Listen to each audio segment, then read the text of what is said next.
Hello everyone, स्वागत है एक बार फिर आप सभी का हमारे CF final advance auditing professional ethics की इस रिवीजन सीरीज में। सीएफ फाइनल ऑडिट के सारे टॉपिक्स के revision except SAs already YouTube पे playlist in the description shared है। एसेज का रिवीजन हमने स्टार्ट किया फर्स्ट विद 500 सीरीज, जिसका वीडियो शेयर किया। Now this is next 700 series. Why 700 now? Because this is the next most important series. Particularly of late आप देख सकते हैं कि ऑडिटर रिस्पॉन्सिबिलिटी, फाइनेंशियल स्टेटमेंट्स के अंतर्गत फ्रॉड या मिसरिप्रेजेंटेशन से रिलेटेड कितनी चीजें मार्केट में आ रही है, जिस कारण से आगामी अटेम्प्ट के लिए possibly this looks out to be one of the most important series. ऐसे 700 सबसे पहले स्टार्ट करेंगे। ड्रोन चार्ट्स रेफर कर रहे हैं हम यहाँ पर। सभी स्टैंडर्ड से रिलेटेड एग्जाम में जो क्वेश्चंस आए हैं उसको आखिरी में हम ऐड करके डिस्कस करेंगे इस पर्टिकुलर वीडियो में। पिछले वीडियो में रिस्पेक्टिव एसेज के साथ डिस्कस किया था, इस केस में पास्ट एग्जाम के क्वेश्चंस आखिरी में डिस्कस मिलेंगे। 700 the average important standard forming an opinion and reporting on financial statement। Standard में दो बातें की गई है अगर अपन इसके स्कोप की बात करें। सबसे पहले ऑडिटर की जिम्मेदारी है फाइनेंशियल स्टेटमेंट्स के ऊपर ओपिनियन बनाने की, और वो अपनी इस जिम्मेदारी को पूरा करता है based on the audit of financial statement. तो ये जो फाइनेंशियल स्टेटमेंट के ऑडिट के बेसिस पे हम फाइनेंशियल स्टेटमेंट पर अपना ओपिनियन एक्सप्रेस करेंगे एक रिपोर्ट के माध्यम से, वो इस ऐसे का उद्देश्य है। इसलिए the objective is to form an opinion on financial statement based on evaluation of conclusion drawn from audit evidences to express clearly the opinion through means of a written report। और ये रिपोर्ट हम general purpose financial statements के context में prepare कर रहे हैं। Special purpose के लिए 800 सीरीज है जो अभी हमारे सिलेबस में नहीं है। ओपिनियन कितने प्रकार के होते हैं? तो सबसे पहले रिपोर्ट दो तरह की होती है, एक अनमॉडिफाइड रिपोर्ट और एक मॉडिफाइड रिपोर्ट। अगर आपकी रिपोर्ट में कोई भी modified opinion, emphasis of matter या अदर मैटर नहीं है तो वो अनमॉडिफाइड रिपोर्ट है, जिसका ओपिनियन भी अनमॉडिफाइड होगा और अदर मैटर या एम्फेसिस ऑफ मैटर भी नहीं होंगे। लेकिन अगर आपका ओपिनियन अनमॉडिफाइड है, क्या होता है आगे डिस्कस करेंगे, लेकिन एम्फेसिस ऑफ मैटर या अदर मैटर पैराग्राफ में से कुछ दिया गया है, तो वो report modified report with unmodified opinion कहलाएगी। और अगर आपका ओपिनियन ही मॉडिफाइड है तो उस केस में ऑब्वियस सी बात है आपकी रिपोर्ट भी मॉडिफाइड कहलाएगी। तो when financial statement as a whole are not free from material misstatement or auditor is unable to obtain sufficient appropriate audit evidence to conclude financial statement are free from material misstatement, in that case auditor will modify his opinion which will be termed as qualified adverse or disclaimer। ये सब हम इसे 705 में discuss करेंगे। Types of opinion वहां ज्यादा अच्छे से समझेंगे। लेकिन अगर ऐसी कोई चीज आपके ओपिनियन को अफेक्ट नहीं कर रही है, अदर मैटर या एम्फेसिस ऑफ मैटर पैराग्राफ के फॉर्म से दी गई है, तो वो 706 में डिस्कस होगी। दोनों में से कुछ भी आता है तो रिपोर्ट मॉडिफाइड कहलाएगी, लेकिन अगर इनमें से कुछ आता है तो ओपिनियन भी मॉडिफाइड कहलाएगा, otherwise opinion is unmodified. General purpose financial statement जो जेनरिक यूजर्स के लिए बनाए जाते हैं, इसे 200 में डिस्कस करते हैं। अनमॉडिफाइड ओपिनियन का मतलब होता है जहां हम स्पेसिफिकली कह रहे हैं कि financial statement are prepared in all material respect as per applicable financial reporting framework with no exceptions. अब इस ऐसे में हमें डिस्कस क्या करना है, तो हमें रिपोर्ट का फॉर्मेट डिस्कस करना है। उससे पहले हमें ये कंक्लूड करना है कि कब ऑडिटर रिपोर्ट में ये लिख पाएगा कि financial statement as per financial reporting framework है। तो ऐसे कहता है कि क्या financial statement as per financial reporting framework है। अगर आपको एग्जाम में क्वेश्चन आता है तो आपको लिखना पड़ेगा कि ऑडिटर जब अपना ओपिनियन फॉर्म करता है इस बारे पे, तो उसे रीजनेबल एश्योरेंस ऑब्टेन करना होता है, और फिर वो इवैल्यूएट करता है कि क्या फाइनेंशियल स्टेटमेंट हर मटेरियल रिस्पेक्ट में एज पर फ्रेमवर्क है या नहीं है, और अगर है फिर वो अपना ओपिनियन बनाता है। ओपिनियन अगर कंप्लायंस फ्रेमवर्क है तो वो सिर्फ कहेगा they are prepared in all material respect as per the applicable financial reporting framework, पर ट्रू एंड फेयर व्यू देते हैं ये लाइन यूज नहीं करेगा, ये फ्रेज नहीं देगा। लेकिन अगर फेयर प्रेजेंटेशन फ्रेमवर्क है तो वो लिखेगा financial statement are prepared in all material respect as per applicable financial reporting framework and in our opinion to the best of our information and as per explanations given to us। मेरी राय में प्राप्त जानकारी के अनुसार दिए गए स्पष्टीकरण विवरण के अनुसार financial statements give a true and fair view. तो फेयर प्रेजेंटेशन फ्रेमवर्क में जो ओपिनियन पैराग्राफ होता है उसमें हम लिखते हैं financial statement are prepared in all material respects fairly in all material respect as per the financial reporting framework, या फिर आप इसकी जगह लिख सकते हो opinion in the financial statement gives a true and fair view of so and so as per the applicable financial framework. Important है दोस्तों, ध्यान रखना प्रेजेंटेड फेयरली और ट्रू एंड फेयर व्यू दोनों सेम है, आप दोनों में से कोई भी एक फ्रेज यूज कर सकते हो, पर ये फेयर प्रेजेंटेशन फ्रेमवर्क के अंदर यूज होगा। क्वेश्चन साइलेंट हो तो माना जाएगा फेयर प्रेजेंटेशन फ्रेमवर्क में ही रिपोर्टिंग हो रही है।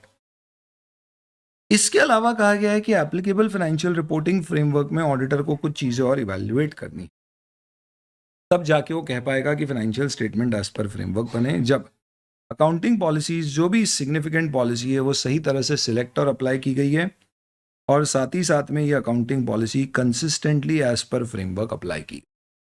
तो आपके शुरू के 2 पॉइंट हो गए एपी अकाउंटिंग पॉलिसी से रिलेटेड। देन एस्टिमेट्स मैनेजमेंट ने जो बनाए वो रीजनेबल है। इंफॉर्मेशन जो बनाई गई है वो फाइनेंशियल स्टेटमेंट्स की क्वालिटेटिव कैरेक्टरिस्टिक्स जो आप फाउंडेशन में पढ़ते होगे, रेलेवेंस, रिलायबिलिटी, अंडरस्टैंडेबिलिटी, कंपेरेबिलिटी को मीट करती है, क्वालिटेटिव कैरेक्टरिस्टिक्स। डिस्क्लोजर्स पर्याप्त है ताकि यूजर्स को material effect of transactions events पता पड़ सके, और टर्मिनोलॉजी जो फाइनेंशियल स्टेटमेंट में यूज की गई है लाइक बैलेंस शीट, पी&एल के नॉमेनक्लेचर या सेल्स एक्सपेंस के नॉमेनक्लेचर, वो अप्रोप्रिएटली यूज किए गए। तो इसका मतलब आप इसके लिए निमोनिक यूज कर सकते हैं, पापा आप टेड टॉक्स में क्यों गए। PA is nothing but reverse of AP, accounting policy, consistency and correct selection and application. T is for terminology, E is for estimates reasonable, D disclosures of transactions and events appropriate, and Q qualitative characteristic, relevance, reliability, understandability और comparability meet होती है। पापा आप Ted में क्यों गए। Then ये सब इवैल्यूएट करने के बाद फाइनली फिर ऑडिटर क्या करेगा, रिपोर्ट बनाने की स्टेज पे आएगा। तो रिपोर्ट के क्या एलिमेंट्स होते हैं, एग्जाम में इसके ऊपर भी क्वेश्चन आएंगे। टाइटल दिया जाता है इंडिपेंडेंट ऑडिटर्स रिपोर्ट, क्योंकि एक्सटर्नल ऑडिट है, थर्ड पार्टी के लिए हो रहा है। एड्रेसी कंपनीज के केस में मेंबर्स, अदर केसेस में एज अप्रोप्रिएट। और शुरुआती ओपिनियन पैराग्राफ से बच्चों के एनुअल फंक्शन में गए, इतना बढ़िया लगा, बैठते ही उन्होंने क्या किया, उन्होंने बोला कि let us start with the first performance, और ये परफॉर्मेंस ही शुरू कर डाला। हमने बोला बहुत बढ़िया, शाबाश, कोई भाषणबाजी, इंट्रोडक्शन, चीफ गेस्ट की बीच कुछ नहीं, सीधे शुरू। यही तो हम देखने आए थे, बस ऐसी परफॉर्मेंस, हमें बाकी सबसे मतलब ही नहीं है। इसी तरह से दोस्तों आप रिपोर्ट में सीधे ओपिनियन पैराग्राफ, और ओपिनियन पैराग्राफ में ऑडिटर क्या लिखता है, ये जो चीज अभी अपन ने ओपिनियन पैराग्राफ में यहाँ पे डिस्कस करी है वो लिखेगा, वह चलेगा। ड्रोन चार्ट्स में ये पर्टिकुलर चीज कुछ 3 पेजेस में 2 पेजेस में दी गई थी, उसको क्लब करके अभी 1 पेज में दिखा रहा हूँ। It's content is one same any which ways. तो आप ओपिनियन पैराग्राफ में ये लिखोगे कि in our opinion to the best of our information and based on the explanations given to us, और आगे आप रिपोर्ट कर देंगे। पर एक ये प्रॉब्लम हुई कि जब फंक्शन में बैठे थे, एनुअल फंक्शन में, तो हमने देखा सबसे पहले परफॉर्मेंस है। अब बच्चे सारे रंगे पुते हुए ऐसे आए थे, हमारे लड़के भी तो इतनी रूस लगा दी, समझ ही नहीं आ रहा लड़का या लड़के, स्कर्ट पहना दिया अलग से उसको। तो इसका मतलब क्या हुआ दोस्तों, कम से कम इतना तो उनको बता देना चाहिए था कि ये कौन सी क्लास का परफॉर्मेंस है, ताकि समझ में थोड़ा तो आ जाए। सेम इसी तरह से ओपिनियन पैराग्राफ में भी एक इंट्रोडक्शन आता है, जिसके अंतर्गत सबसे पहले बताया जाता है कि फाइनेंशियल स्टेटमेंट कौन सी एंटिटी के हैं, हमने उसका ऑडिट किया है, कौन से पीरियड के हैं, क्या क्या शामिल है उसमें, balance sheet, statement of P&L, cash flow statement, statement of changes in equity, और एक रेफरेंस की अकाउंटिंग पॉलिसीज और एक्सप्लेनेटरी नोट्स उसी का पार्ट है। ये 5 चीजें इंट्रोडक्टरी तरह की ओपिनियन पैराग्राफ में दी जाती है। आइडेंटिटी ऑफ द एंटिटी जिसके फाइनेंशियल स्टेटमेंट को ऑडिट किया है, फैक्ट की फाइनेंशियल स्टेटमेंट ऑडिट हुए हैं, title of each financial statement, reference to the notes, और डेट और पीरियड जो हमने कवर। ध्यान रखिएगा दोस्तों इसमें कि अगर आप डिस्क्लेमर देते हैं तो थोड़ा सा चेंज हो जाएगा, वी हैव ऑडिटेड की वजह we were appointed to audit हो जाएगा, ऐसे 705 में देखिए। ओपिनियन पैराग्राफ में हम क्या लिखते हैं, तो ये जो अभी अपन ने डिस्कस किया, अगर फेयर प्रेजेंटेशन है तो इस तरह का नॉमेनक्लेचर आएगा। तो सबसे पहले ओपिनियन पैराग्राफ में we have audited the balance sheet of Reliance Industries which comprises of the balance sheet, statement of profit and loss, blah blah blah, as on such and such date, including the accounting policy. अब हो सकता है आपको लगे कि sir एक report अगर हम देख लें तो बहुत बढ़िया रहेगा, तो ऑब्वियस सी बात है हम रिवीजन में उसको कवर नहीं करेंगे, पर आपके लिए मैं एक टेलीग्राम पे links in the description share करूंगा। मैंने एक बहुत बढ़िया नोट हमने पावर बैच के लिए बनाया था, जिसमें ऐसे 7056 और 700 की पूरी समरी है with interconnection of key audit matters and other matters, plus कुछ रियल लाइफ रिपोर्ट्स हैं जिससे कि आप अनमॉडिफाइड ओपिनियन क्या की ऑडिट मैटर्स और अदर तरह के मैटर रियल लाइफ में कैसे देते हैं। Not just that, qualified opinion की रिपोर्ट भी है, डिस्क्लेमर और एडवर्स की भी है। तो आपके पास एक सैंपल मिल जाएगा, जिनकी जिज्ञासु प्रवृत्ति के लोग ज़्यादा जानना देखना चाहते हैं वो देख सकते हैं। चलिए, तो सबसे पहले एलिमेंट्स ऑफ ऑडिट रिपोर्ट में सबसे पहला एलिमेंट क्या है दोस्तों? टाइटल, एड्रेस ही और फिर ऑडिटर का ओपिनियन। अब ओपिनियन आया तो उसके पीछे बेसिस क्या है, तो हमें एक बेसिस फॉर ओपिनियन पैराग्राफ देना होता है। वेरी इंपॉर्टेंट, कभी एग्जाम में आ सकता है बेसिस ऑफ ओपिनियन पैराग्राफ में क्या क्या दिया जाता है। तो आप लिखेंगे सासा रे रे, सासा रे रे, रे रे नहीं होता है सर, री री होता है। ओके, सबसे पहले हमने हमारा ऑडिट एज पर एसेस किया है, जिसके अंतर्गत हम sufficient appropriate audit evidence gather करते हैं।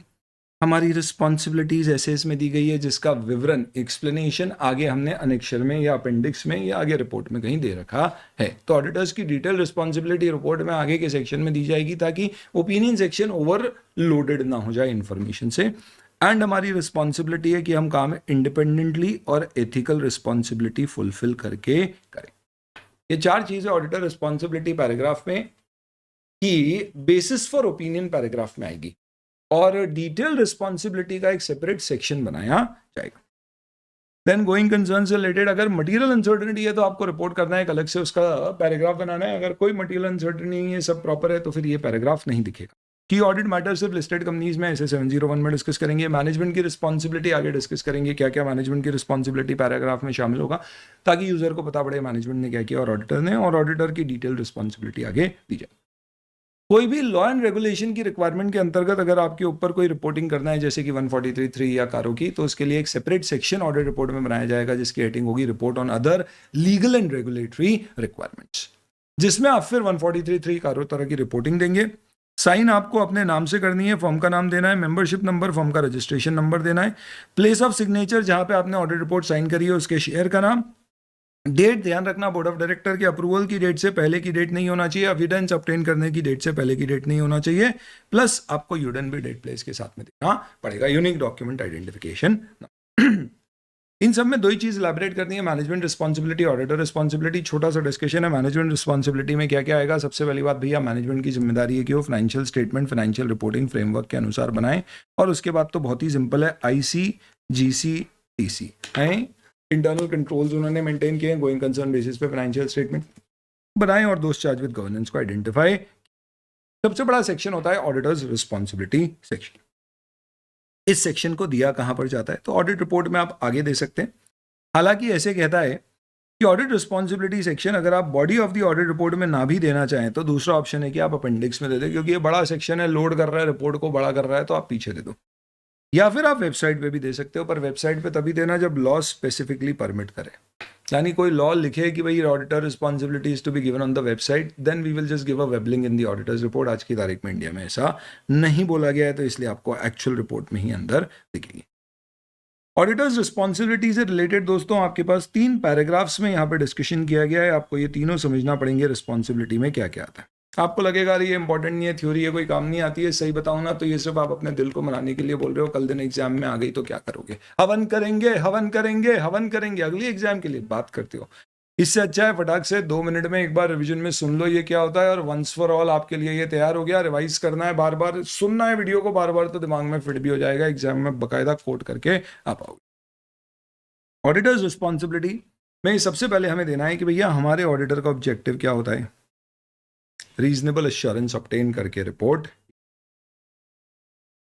रीजनेबल एश्योरेंस क्या है, ये कोई गारंटी नहीं है कि financial statements are free from material misstatement, but is a high level of assurance.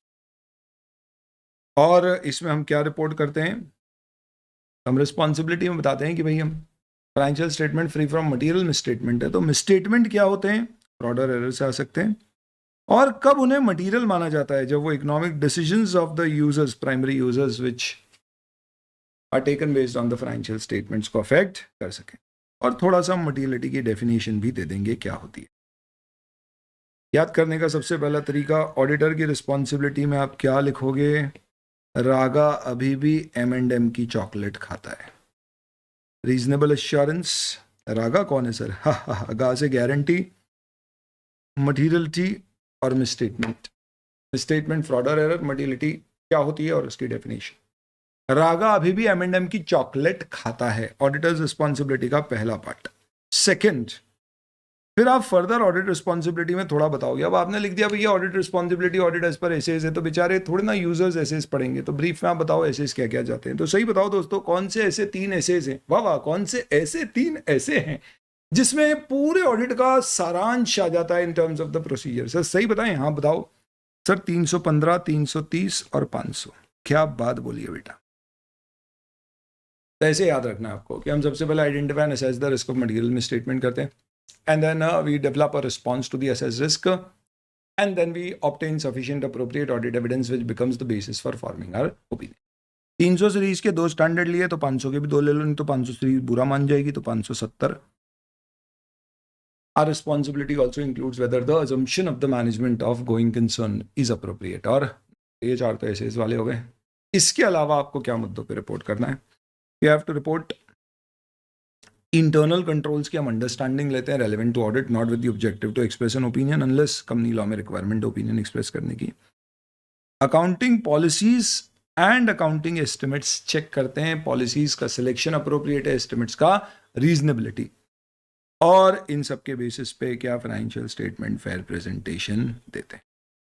इसको आप ऐसे भी याद रख सकते हो कि आइस में तो एप भी गोरा हो जाता है।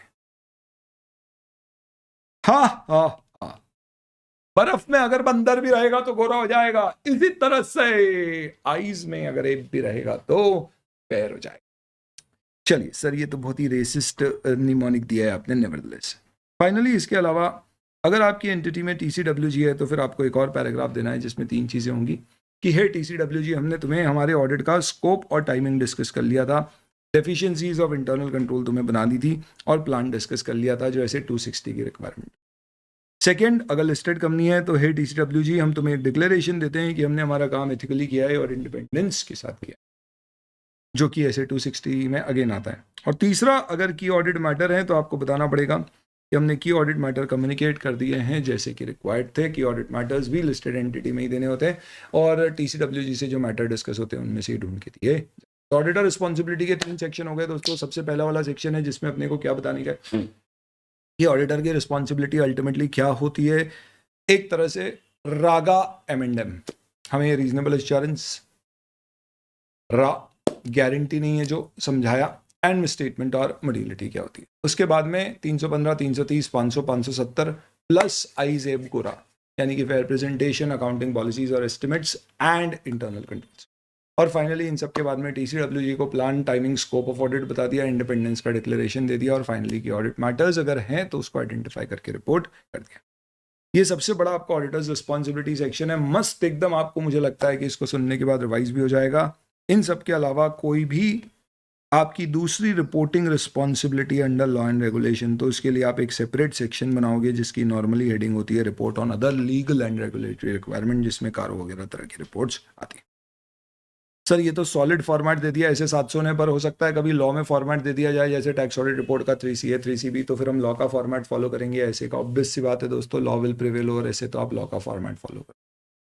तो सर लॉ का फॉर्मेट फॉलो करेंगे तो ऐसे बुरा नहीं मान जाएगा कि तुमने हमारी बात नहीं सुनी, तो ऑब्वियस सी बात है ऐसे बुरा मानेगा, पर हमें लॉ का फॉर्मेट फॉलो करना है। तो फिर हम हमारी रिपोर्ट में ये नहीं लिखेंगे that we have conducted our audit as per SAs, क्योंकि हम एसेज सारे फॉलो नहीं कर पा रहे, एज इन भले ही सारे कर पा रहे हो पर 700 तो नहीं कर पा रहे। इतनी सी चीज के लिए ये लाइन नहीं लिखेंगे? हाँ नहीं लिखेंगे। क्या नहीं लिखेंगे? ये नहीं लिखेंगे कि ऑडिट इज डन एज पर।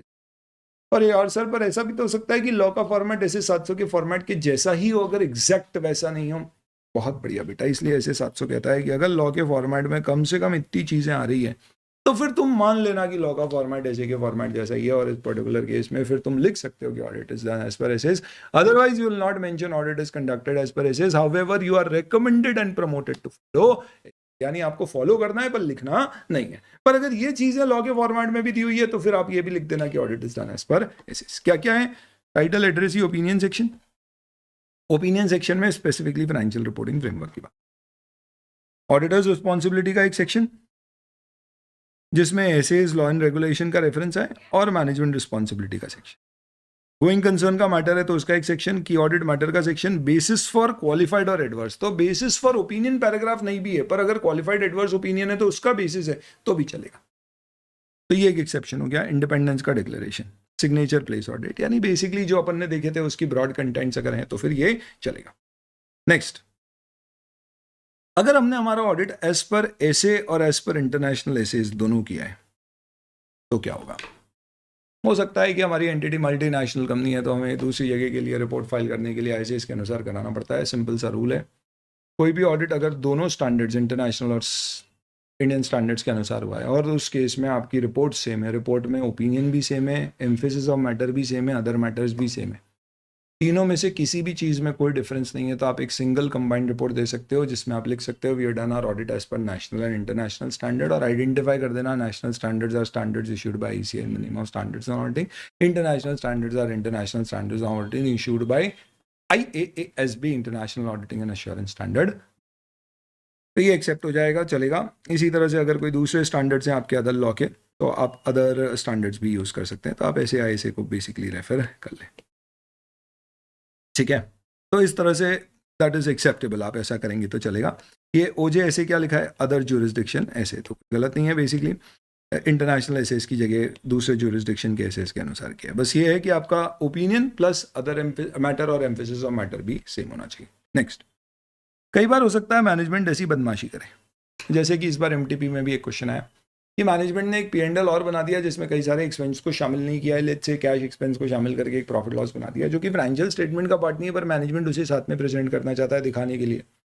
ऑडिटर कहेगा ये फाइनेंशियल स्टेटमेंट का पास नहीं है क्योंकि general purpose financial reporting framework में इसे नहीं बनाया जाता है, तो मैनेजमेंट अगर बताना चाहे तो इसे अलग से रिपोर्ट करे, फाइनेंशियल स्टेटमेंट के साथ ना बताए, क्योंकि हम इसका ऑडिट नहीं करेंगे, इस पे ओपिनियन एक्सप्रेस नहीं करेंगे, करना है तो सेपरेट असाइनमेंट होगा। पर मैनेजमेंट अगर मानता नहीं है ऐसी सिचुएशन में तो हम एक सप्लीमेंट्री इन्फॉर्मेशन का सेपरेट पैराग्राफ ऑडिट रिपोर्ट में देंगे जिसमें आइडेंटिफाई करेंगे कि ये सप्लीमेंट्री इन्फॉर्मेशन जो फाइनेंशियल स्टेटमेंट के साथ एनुअल रिपोर्ट में सब्सक्राइब दी गई है उसके ऊपर हमने ऑडिट।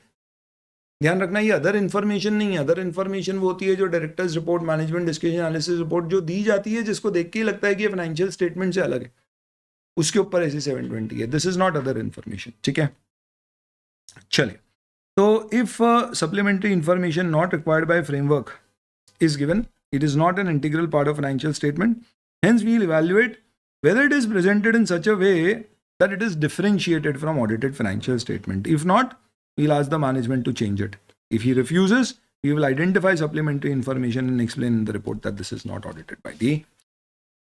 और फाइनली एक छोटा सा पॉइंट दिया हुआ है कि ऑडिटर जब भी जजमेंट फॉर्म करेगा तो कैसे फॉर्म करेगा। तो सिंपल सी बात है, जजमेंट फॉर्म करने के लिए आपको क्या चेक करना पड़ेगा, classes of transactions, account balance और लेजर्स से निकलते हुए सारे असर्शंस। तो आप सबसे पहले असर्शंस को क्या करोगे, एग्जामिन करोगे, आइडेंटिफाई करोगे, एग्जामिन करोगे और इवैल्यूएट करोगे। तो 2 पॉइंट हो गए आपके असर्शन के, आइडेंटिफाई और इवैल्यूएट, जिससे आपको क्या होगा, you will basically be able to gather audit evidences। तो आपको audit evidences कलेक्ट करना है और फिर कलेक्ट करके उन्हें इवैल्यूएट करना है कि वो सफिशिएंट अप्रोप्रिएट है या नहीं है। तो वो अगले 2 पॉइंट हो गए आपके, collection and evaluation of audit evidence, और उसके बेसिस पे then you will be able to form the judgment और the opinion on assertions under consideration. इस तरह से ऑडिटर जजमेंट फॉर्म करता है। बड़ा ही थ्योरेटिकल स्टैंडर्ड था, I think this revision could be really very useful, क्योंकि इस तरह के थ्योरी स्टैंडर्ड यूजुअली बच्चा ये सोच के छोड़ देगा ये तो एग्जाम में आता नहीं, फिर आ गया तो भाई ठीक है मुझे कौन से सेमिसिस लेके आने, ऑप्शन में छोड़ दें। अगर कभी कंपलसरी में आ गया, अच्छा कंपलसरी में भी आता है क्या, सभी का पेपर बिगड़ा अपना भी बिगड़ गया, क्या फर्क पड़ता है, मस्त रहने का हमेशा वो इंपॉर्टेंट है। चलो दोस्तों आगे बढ़ते हैं। मैंने काफी डिस्क्रिप्टिव फॉर्म में जैसे को रिवाइज करा दिया है काफी ज्यादा समय लेकर। ऐसे 701 पर आते हैं अब, कम्युनिकेटिंग की ऑडिट मैटर्स। सबसे पहली बात, की ऑडिट मैटर्स क्या है। मेरी छोटी वाली डॉटर जब स्कूल से वापस आती है तो हमारी माताजी उसके ऊपर ऐसे, इनफैक्ट हमारी माताजी नहीं, उसकी माताजी उसके ऊपर ऐसे लपक लेती, कैसी बात हो, हाय श्रीटू कैसी है तू, बोलती बढ़िया, क्या हुआ स्कूल में बताना, सब ठीक था, टिफिन खाया, हाँ खाया, होमवर्क दिया मैडम ने, नहीं दिया, ठीक थी तबीयत वगैरह तो ठीक थी, खांसी तो नहीं आई, नहीं कुछ नहीं, और बताना क्या हुआ, वो बता ही नहीं रही। घर वाले शादी में जाते हैं, हमारी तो छूट जाती है जब से सीए फाइनल में आए, आते हैं हमें बहुत इंटरेस्ट रहता है, हम पूछते हैं कैसी रही शादी, बाबूजी बोलते हैं बढ़िया थी, क्या हुआ, हम बोलते हैं मम्मी से अरे बताओ ना, तो फिर मम्मी थोड़ा सा बताती है कि हम पूछते हैं खाने में क्या था, बताती है अरे बासुंदी तो क्या थी, बालूशाही, एकदम धोनी ने जैसी खाई थी वैसी बात। हमारी सिस्टर वो मम्मी से पूछती है दुल्हन ने क्या पहना था, हाँ बात कर, सही में अच्छी लग रही थी, अच्छा हाँ वो गुलाबी कलर का था, और दूल्हे ने क्या पहना है, यूनिकॉर्न कलर की शेरवानी, क्या बात कर रहे, सींग भी लगाए थे, तो जोड़ी कैसी लग रही थी।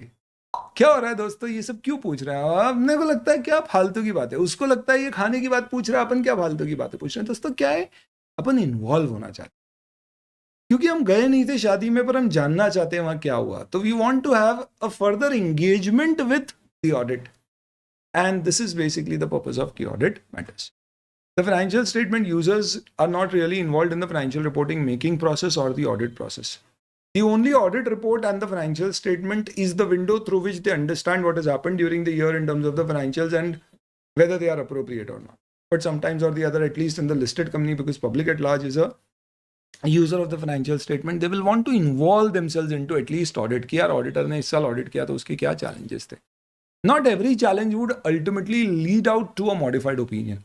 कई बार हो सकता है कि ऑडिटर का इस साल क्या चैलेंज था कि एक आईटी सिस्टम नया इंप्लीमेंट हुआ, इसके ऊपर क्वेश्चन भी आ चुका है, तो उस पर हमें खूब एफर्ट डालना पड़ा. आप रिलायंस की रिपोर्ट में देखना है कि ऑडिट मैटर भी है उसके ऊपर, तो हमें खूब एफर्ट डालना पड़ा आईटी सिस्टम्स को चेक करने के लिए, पर इससे हमारा ऐसे ओपिनियन मॉडिफाई नहीं हो रहा है. बट ये क्या है, हमारे इस साल के ऑडिट की एक फीचर था, कंपनी में रेवेन्यू एस्टिमेट बेसिस पे मेजर किया जाता है, क्योंकि कंपनी रियल एस्टेट डेवलपमेंट में तो कई सारे प्रोजेक्ट्स आधे अधूरे हैं, तो कितना रेवेन्यू मेजर करना है. कंपनी के कई सारे डेरिवेटिव फाइनेंशियल इंस्ट्रूमेंट्स हैं या अनलिस्टेड शेयर्स हैं जिनको फेयर वैल्यू पे मेजर किया जाता है. इस साल कंपनी ने इंपेयरमेंट चेक किया था, जिसको चेक करने में पसीने छूट गए हमारे, रिवैल्यूएशन हुआ है बहुत लार्ज. ये सब चीज़ें इस साल के ऑडिट की हाईलाइट्स थी. What are key audit matters? These are those matters that in auditors' professional judgment were of most significance in the audit of financial statement of current period. एक एक शब्द आप दिल से समझ पाए. ये मैटर TCWG से जो मैटर डिस्कस किए जाते हैं उनमें से निकाले जाते हैं. इस मैटर को बेसिकली कम्युनिकेट ऑडिट रिपोर्ट में करने का अल्टीमेट पर्पज है कम्युनिकेटिव वैल्यू बढ़ाना, एडिशनल इंफॉर्मेशन यूजर्स को फाइनेंशियल स्टेटमेंट में देना कि क्या मैटर मोस्ट सिग्निफिकेंट थे इस साल के ऑडिट पे. इससे इंटेंडेड यूजर एंटिटी और उसके सिग्निफिकेंट मैनेजमेंट जजमेंट और ऑडिट को बेहतर समझ पाएंगे और वो ज़्यादा अच्छे से मैनेजमेंट TCWG और ऑडिट में एंगेज हो पाएंगे. इसलिए कम्युनिकेटिंग की ऑडिट मैटर, कृपा करके ध्यान रखना, it is not a substitute for management disclosure और मैनिफाइड ओपिनियन और रिपोर्टिंग अंडर SF 570 और specific opinion on specific matters like given under 143.3. और ये एग्जाम में क्वेश्चन आया हुआ है कि audit matter is not a replacement और सब्सटीट्यूट फॉर. तो ऐसा नहीं है कहीं मॉडिफाइड ओपिनियन देना है तो कैम दे देते हैं. इनफैक्ट कैम हम साफ साफ जिन मैटर्स पे देते हैं उन पे लिखते हैं कि our opinion is not modified in this respect. In fact हाँ वो मॉडिफाइड ओपिनियन है ही नहीं, वो सिर्फ एक एक्स्ट्रा इन्फॉर्मेशन है जो हम दे रहे हैं. तो अगर आपकी डॉटर ये कह रही है कि मम्मा आज तो मैं गिर गई थी और लग गई थी, तो ये कैम नहीं है दोस्तों, ये तो एक मॉडिफाइड ओपिनियन है. हाँ तो आप मम्मी को फ़ोन लगाना है, स्कूल में क्या हुआ भैया, कैसे गिर गई, आपने फ़ोन क्यों नहीं लगाया, खून आ रहा है, इतना सारा कुछ हो गया. ये वो वाले मुद्दे नहीं है, ये सिर्फ एंगेज फर्दर करने के लिए, जानकारी लेने के लिए दिए जाते हैं. की ऑडिट मैटर ऑडिटर को professional judgement which were of the most significant in the current period audit of financial statement से निकालने. तो ये कौन से मैटर्स होंगे, ये वो मैटर है जो हमने TCWG से डिस्कस किया. और ऑडिटर के जर्मन इंफॉर्मेशन में इन मैटर्स को कैसे निकाला जाएगा, तो ये वो मैटर हैं जो मोस्ट सिग्निफिकेंट थे इस साल के ऑडिट, और जिनमें या तो रिस्क ऑफ मटेरियल में स्टेटमेंट बहुत हाई था, या ऑडिटर को लगता है कि जिसमें हाई एस्टिमेशन अनसर्टनिटी थी, जिस कारण से बहुत ऑडिटर के जजमेंट्स इन्वॉल्व हो गए. यहाँ भी एस्टिमेट्स आते हैं, जजमेंट्स इन्वॉल्व हो सकते हैं, या फिर वो कोई इवेंट और ट्रांजैक्शन से रिलेटेड. इसका निमोनिक आप यूज करोगे रिजेक्ट. रिजेक्ट के आप एक्सेट्रा ECT रिजेक्ट कर देना तो बचेगा REJ रिस्क, इवेंट्स और transactions and areas where you had to take judgements, J for judgements. तो इनमें से आप आइडेंटिफाई करते हो की ऑडिट मैटर और इसे अपनी ऑडिट रिपोर्ट में एक separate section key audit matter के अंतर्गत एक्सप्लेन करते हो. इस सेक्शन की इंट्रोडक्टरी लैंग्वेज होगी कि ये वो डेफिनेशन दोगे कि ये वो मैटर्स हैं जो ऑडिटर की जजमेंट में वो most significant to the audit of current period financial statements. And then आप बोलोगे कि these matters were addressed in the context of audit as a whole and opinions. Auditor is not giving a separate opinion on these particular matters. It is not a substitute for expressing a modified opinion. और हर की audit matter को आपको एक table format में normally देते हैं, जिसमें पहले टेबल के पहले पार्ट में अपन देते हैं कि क्यों उस मैटर को हमने की ऑडिट मैटर माना और वो क्या है, एंड आपने उसे ऑडिट में कैसे एड्रेस किया। जो मैं आपके साथ रिपोर्ट शेयर करूंगा उसमें आप पढ़िएगा तो और अच्छे समझ पाएंगे आप। Circumstances in which key audit matter is not communicated. A, अगर कोई लॉ और रेगुलेशन ने मना किया है कोई मैटर को पब्लिकली कम्युनिकेट करने का, तो क्या हमें तो कम्युनिकेट नहीं करना। दूसरा, बहुत ही रेयर सर्कमस्टांस में आपको लगता है कि उसे कम्युनिकेट करने से नुकसान ज़्यादा होएगा, कंपनी का फ़ायदे कम, तो बेहतर है आप कम्युनिकेट ना करें। सर, इनकेस अगर ड्यूरिंग द ईयर कोई की ऑडिट मैटर नहीं है तो भी की ऑडिट मैटर का एक सेक्शन दिया जाएगा जिसमें लिखा जाएगा कि there are no key audit matters to be reported in current period financial statement. एक बहुत बड़ा सवाल उठता है key audit matter plus modified opinion या गोइंग कंसर्न वाले मैटर। ऐसे कहता है कि मॉडिफाइड ओपिनियन 705 या गोइंग कंसर्न की अनसर्टेनिटी 570 में आप जो रिपोर्ट करते हो वो बाय नेचर इस साल के ऑडिट के की ऑडिट मैटर रहे होंगे, पर आप उसे की ऑडिट मैटर में ना देके separate modified opinion, basis of modified opinion में या going concern material uncertainty paragraph में देंगे। आप चाहें तो अपने की ऑडिट मैटर पैराग्राफ में उसका रेफरेंस दे सकते हो, बट इसे आप की ऑडिट मैटर पैराग्राफ में नहीं, इसको सेपरेटली रिपोर्ट किया जाएगा। सारे की ऑडिट मैटर टीसीडब्ल्यूजी से डिस्कस करना है और आपको डॉक्यूमेंट करना। अब की ऑडिट मैटर और एम्फेसिस ऑफ मैटर में एक बहुत बड़ा फर्क है, विच विल डिस्कस। उससे पहले हम देखेंगे ऐसे 705 700 सीरीज का ये सबसे इंपॉर्टेंट स्टैंडर्ड। कई बार एग्जाम में ड्राफ्टिंग एंड ओपिनियन के भी क्वेश्चन आते हैं, ये पूरा स्टैंडर्ड पढ़ के आपको समझ में आएगा मॉडिफाइड ओपिनियन क्या होता है। जब भी आप कहते हैं financial statements true and fair view दे नहीं रहे हैं, या कुछ चीज़ों को छोड़ के दे रहे हैं, या हमारे पास इतने एविडेंस नहीं आए कि हम कुछ ओपिनियन दे पाए, यानी कि आप क्लीन ओपिनियन नहीं देके मॉडिफाइड ओपिनियन दे रहे हैं। इसका मतलब है घर वालों ने किसी लड़की का बायोडेटा हमें दिया सीए बनने के बाद और बोला तेरे लिए रिश्ता आया है, पता कर ले। हमने दोस्त से पता किया, दोस्त जानता था उसको और उसने बोला सब कुछ बढ़िया है, कर ले। Unmodified opinion. हमने बोला कुछ भी है तो बता दे, उसने बोला कुछ नहीं, सब सही है, हम अच्छे से जानते हैं। हमने बोला कुछ भी है तो बता दे, तो उसने बोला बस एक छोटी सी प्रॉब्लम है कि लड़की सुबह कॉर्नफ्लेक्स की जगह गोल्ड फ्लेक लेती है। हे भगवान, हमने बोला शी स्मोक्स, उसने बोला हाँ, और कभी कभी सोशली जरूरत पड़ती। तो बकाडी। हमने बोला मिनरल वाटर, बोला यार तू है ना बच्चा ही रह गया। तो ये क्या है? क्वालिफाइड ओपिनियन है where you are saying that financial statement give a true and fair view except on certain matters. ये डेप्रिसिएशन सही नहीं है, बाकी सब सही है। बट जब आपको ऐसा लगता है कि ये जो एडवर्स मैटर है ये बहुत ज़्यादा हो गए, एक्सेप्शंस बहुत ज़्यादा हो गए, इसका मतलब कि उसने सपोज कहा कि यार थोड़ा स्मोक भी करती है, थोड़ा ड्रिंक भी खेलती है, ऐसे स्पोर्ट्स पर्सन भी है, 3 पत्ती में माहिर है, हालांकि खूब पैसा लुटा दिया, 2 बार शादी भी हो चुकी है, 1 बार तो करके भाग भी गई थी, दोनों टूट चुकी। किसी ने बताया कि एक किड भी है उसका, पर पता नहीं अभी कहाँ है, किसके साथ है। हमने बोला हे भाई तू बोल कैसे रहा है कि इसको छोड़ के बाकी सब ठीक है? ठीक कुछ बचा ही नहीं। तो जब फाइनेंशियल स्टेटमेंट में मिसस्टेटमेंट इतने परवेजिव हो जाते हैं, परवेजिव का मतलब ये कि उसका इम्पैक्ट इतना ज़्यादा मैटर्स को अफेक्ट करने वाला हो जाता है कि उसका लिमिटेड इम्पैक्ट एक पर्टिकुलर अकाउंट बैलेंस डिस्क्लोजर या ट्रांजैक्शन पे नहीं रहता है, but it affects the overall financial statement, then we give an adverse opinion. But हो सकता है आपने दोस्त से पूछा कि यार तू जानता है क्या उसको, दोस्त ने बोला रुक पता करता हूँ, उसने काफ़ी पता किया, कुछ पता ही नहीं पड़ा, तो उसने हो सकता है रिपोर्ट दे दी, हो सकता है उसका खुद का इंटरेस्ट रहा हो इसलिए भी उसकी इच्छा नहीं, खैर जो भी है। तो ऐसे केस में हम क्या देंगे? डिस्क्लेमर। डिस्क्लेमर और एडवर्स में बेसिक फ़र्क क्या है? हम बोल रहे हैं फाइनेंशियल स्टेटमेंट गलत है, हम बोल रहे हैं हमें एविडेंस ही नहीं मिले तो हम कैसे कुछ बोल पाएंगे फाइनेंशियल स्टेटमेंट। तो डिस्क्लेमर के केस में फाइनेंशियल स्टेटमेंट अनऑडिटेड माने जाते हैं और ऑडिटर रिपोर्ट में कोई ओपिनियन ही एक्सप्रेस नहीं करता है, लेकिन एडवर्स में वो बोलता है हमने एविडेंस गैदर की है जिससे हम ये प्रूव कर सकते हैं कि फाइनेंशियल स्टेटमेंट मटीरियली मिसस्टेटेड है, इसलिए हम बोल रहे हैं कि financial statement do not give and fair view. As against disclaimer we financial statement we do not express any opinion on the financial statement. पर अगर डेप्री गलत है बाकी सब सही है तो हम क्या बोलेंगे? इसको छोड़ के बाकी सब सही है, ये क्वालिफाइड। सिमिलरली कंपनी की 100 ब्रांच में से 5 ब्रांच चेक नहीं कर पाए, डेटा नहीं आ पाया, बाकी सब सही है, तो हम यहाँ पे बोलेंगे इसको छोड़ के बाकी सब सही है, ये भी क्वालिफाइड। तो ऐसा कहते हैं दोस्तों कि अल्टीमेटली ओपिनियन क्वालिफाई, एडवर्स या डिस्क्लेमर बनने के 2 कारण होते हैं। एक होता है मटेरियल मिसस्टेटमेंट जो मैनेजमेंट ने करेक्ट नहीं किया है, अनकरेक्टेड मटेरियल मिसस्टेटमेंट, और दूसरा होता है auditors inability to obtain sufficient appropriate audit evidence. अगर ऑडिटर किसी कारण से sufficient appropriate audit evidence gather नहीं कर पाया और पूरे फाइनेंशियल स्टेटमेंट पे नहीं कर पाया, रिकॉर्ड सीज हो गए हैं, इनकम टैक्स के पास है, यहाँ पे कुछ भी अवेलेबल नहीं है, पूरे फाइनेंशियल स्टेटमेंट पे रिकॉर्ड अवेलेबल नहीं है, तो हमारे पास sufficient appropriate audit evidence overall नहीं मिले तो हम डिस्क्लेमर देंगे। पर कुछ ब्रांच चेक नहीं कर पाए, बाकी सब सही है, तो हमारे पास उसके सफिशिएंट अप्रोप्रिएट ऑडिट एविडेंस नहीं है, बाकी सब सही है, तो क्वालिफाइड देंगे। कुछ ब्रांच में गलतियां मिली है जो मैनेजमेंट सही नहीं कर रहा है और मटेरियल है, तो क्वालिफाइड देंगे। बहुत सारी ब्रांचेस, बहुत सारे फाइनेंशियल स्टेटमेंट में ही गलतियां हैं, फाइनेंशियल स्टेटमेंट के बहुत सारे कंपोनेंट में गलतियां एक जगह पे नहीं है, तो फिर उस केस में एडवर्स। तो ऐसा कहते हैं दोस्तों कि टाइप्स ऑफ ओपिनियन में सबसे पहले क्वालिफाइड ओपिनियन दोनों कारणों से आ सकता है। One, when auditor is having sufficient appropriate audit evidence and concludes financial statement have material misstatement. देखो इमटेरियल है ना, तो रिपोर्ट मॉडिफाई होगी नहीं, मटेरियल है पर परवेसिव नहीं है। क्या परवेसिव होता है आगे डिस्कस करेंगे।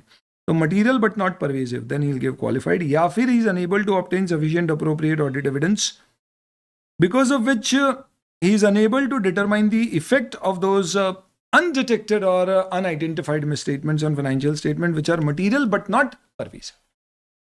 इसका मतलब क्या है, हमें कुछ एरिया पे एविडेंस नहीं मिले, 5 ब्रांच चेक नहीं कर पाया, मैं बाकी सब चेक कर लिए, 5 से मैं ये नहीं बोल सकता पूरे फाइनेंशियल स्टेटमेंट गलत है या पूरे ही चेक नहीं कर पाए, तो इसका इम्पैक्ट मटीरियल तो है, 5 ब्रांच मटीरियल है पर परवेसिव नहीं है, सबको अफेक्ट करने वाला नहीं, ऐसे केस में भी क्वालिफाइड हो।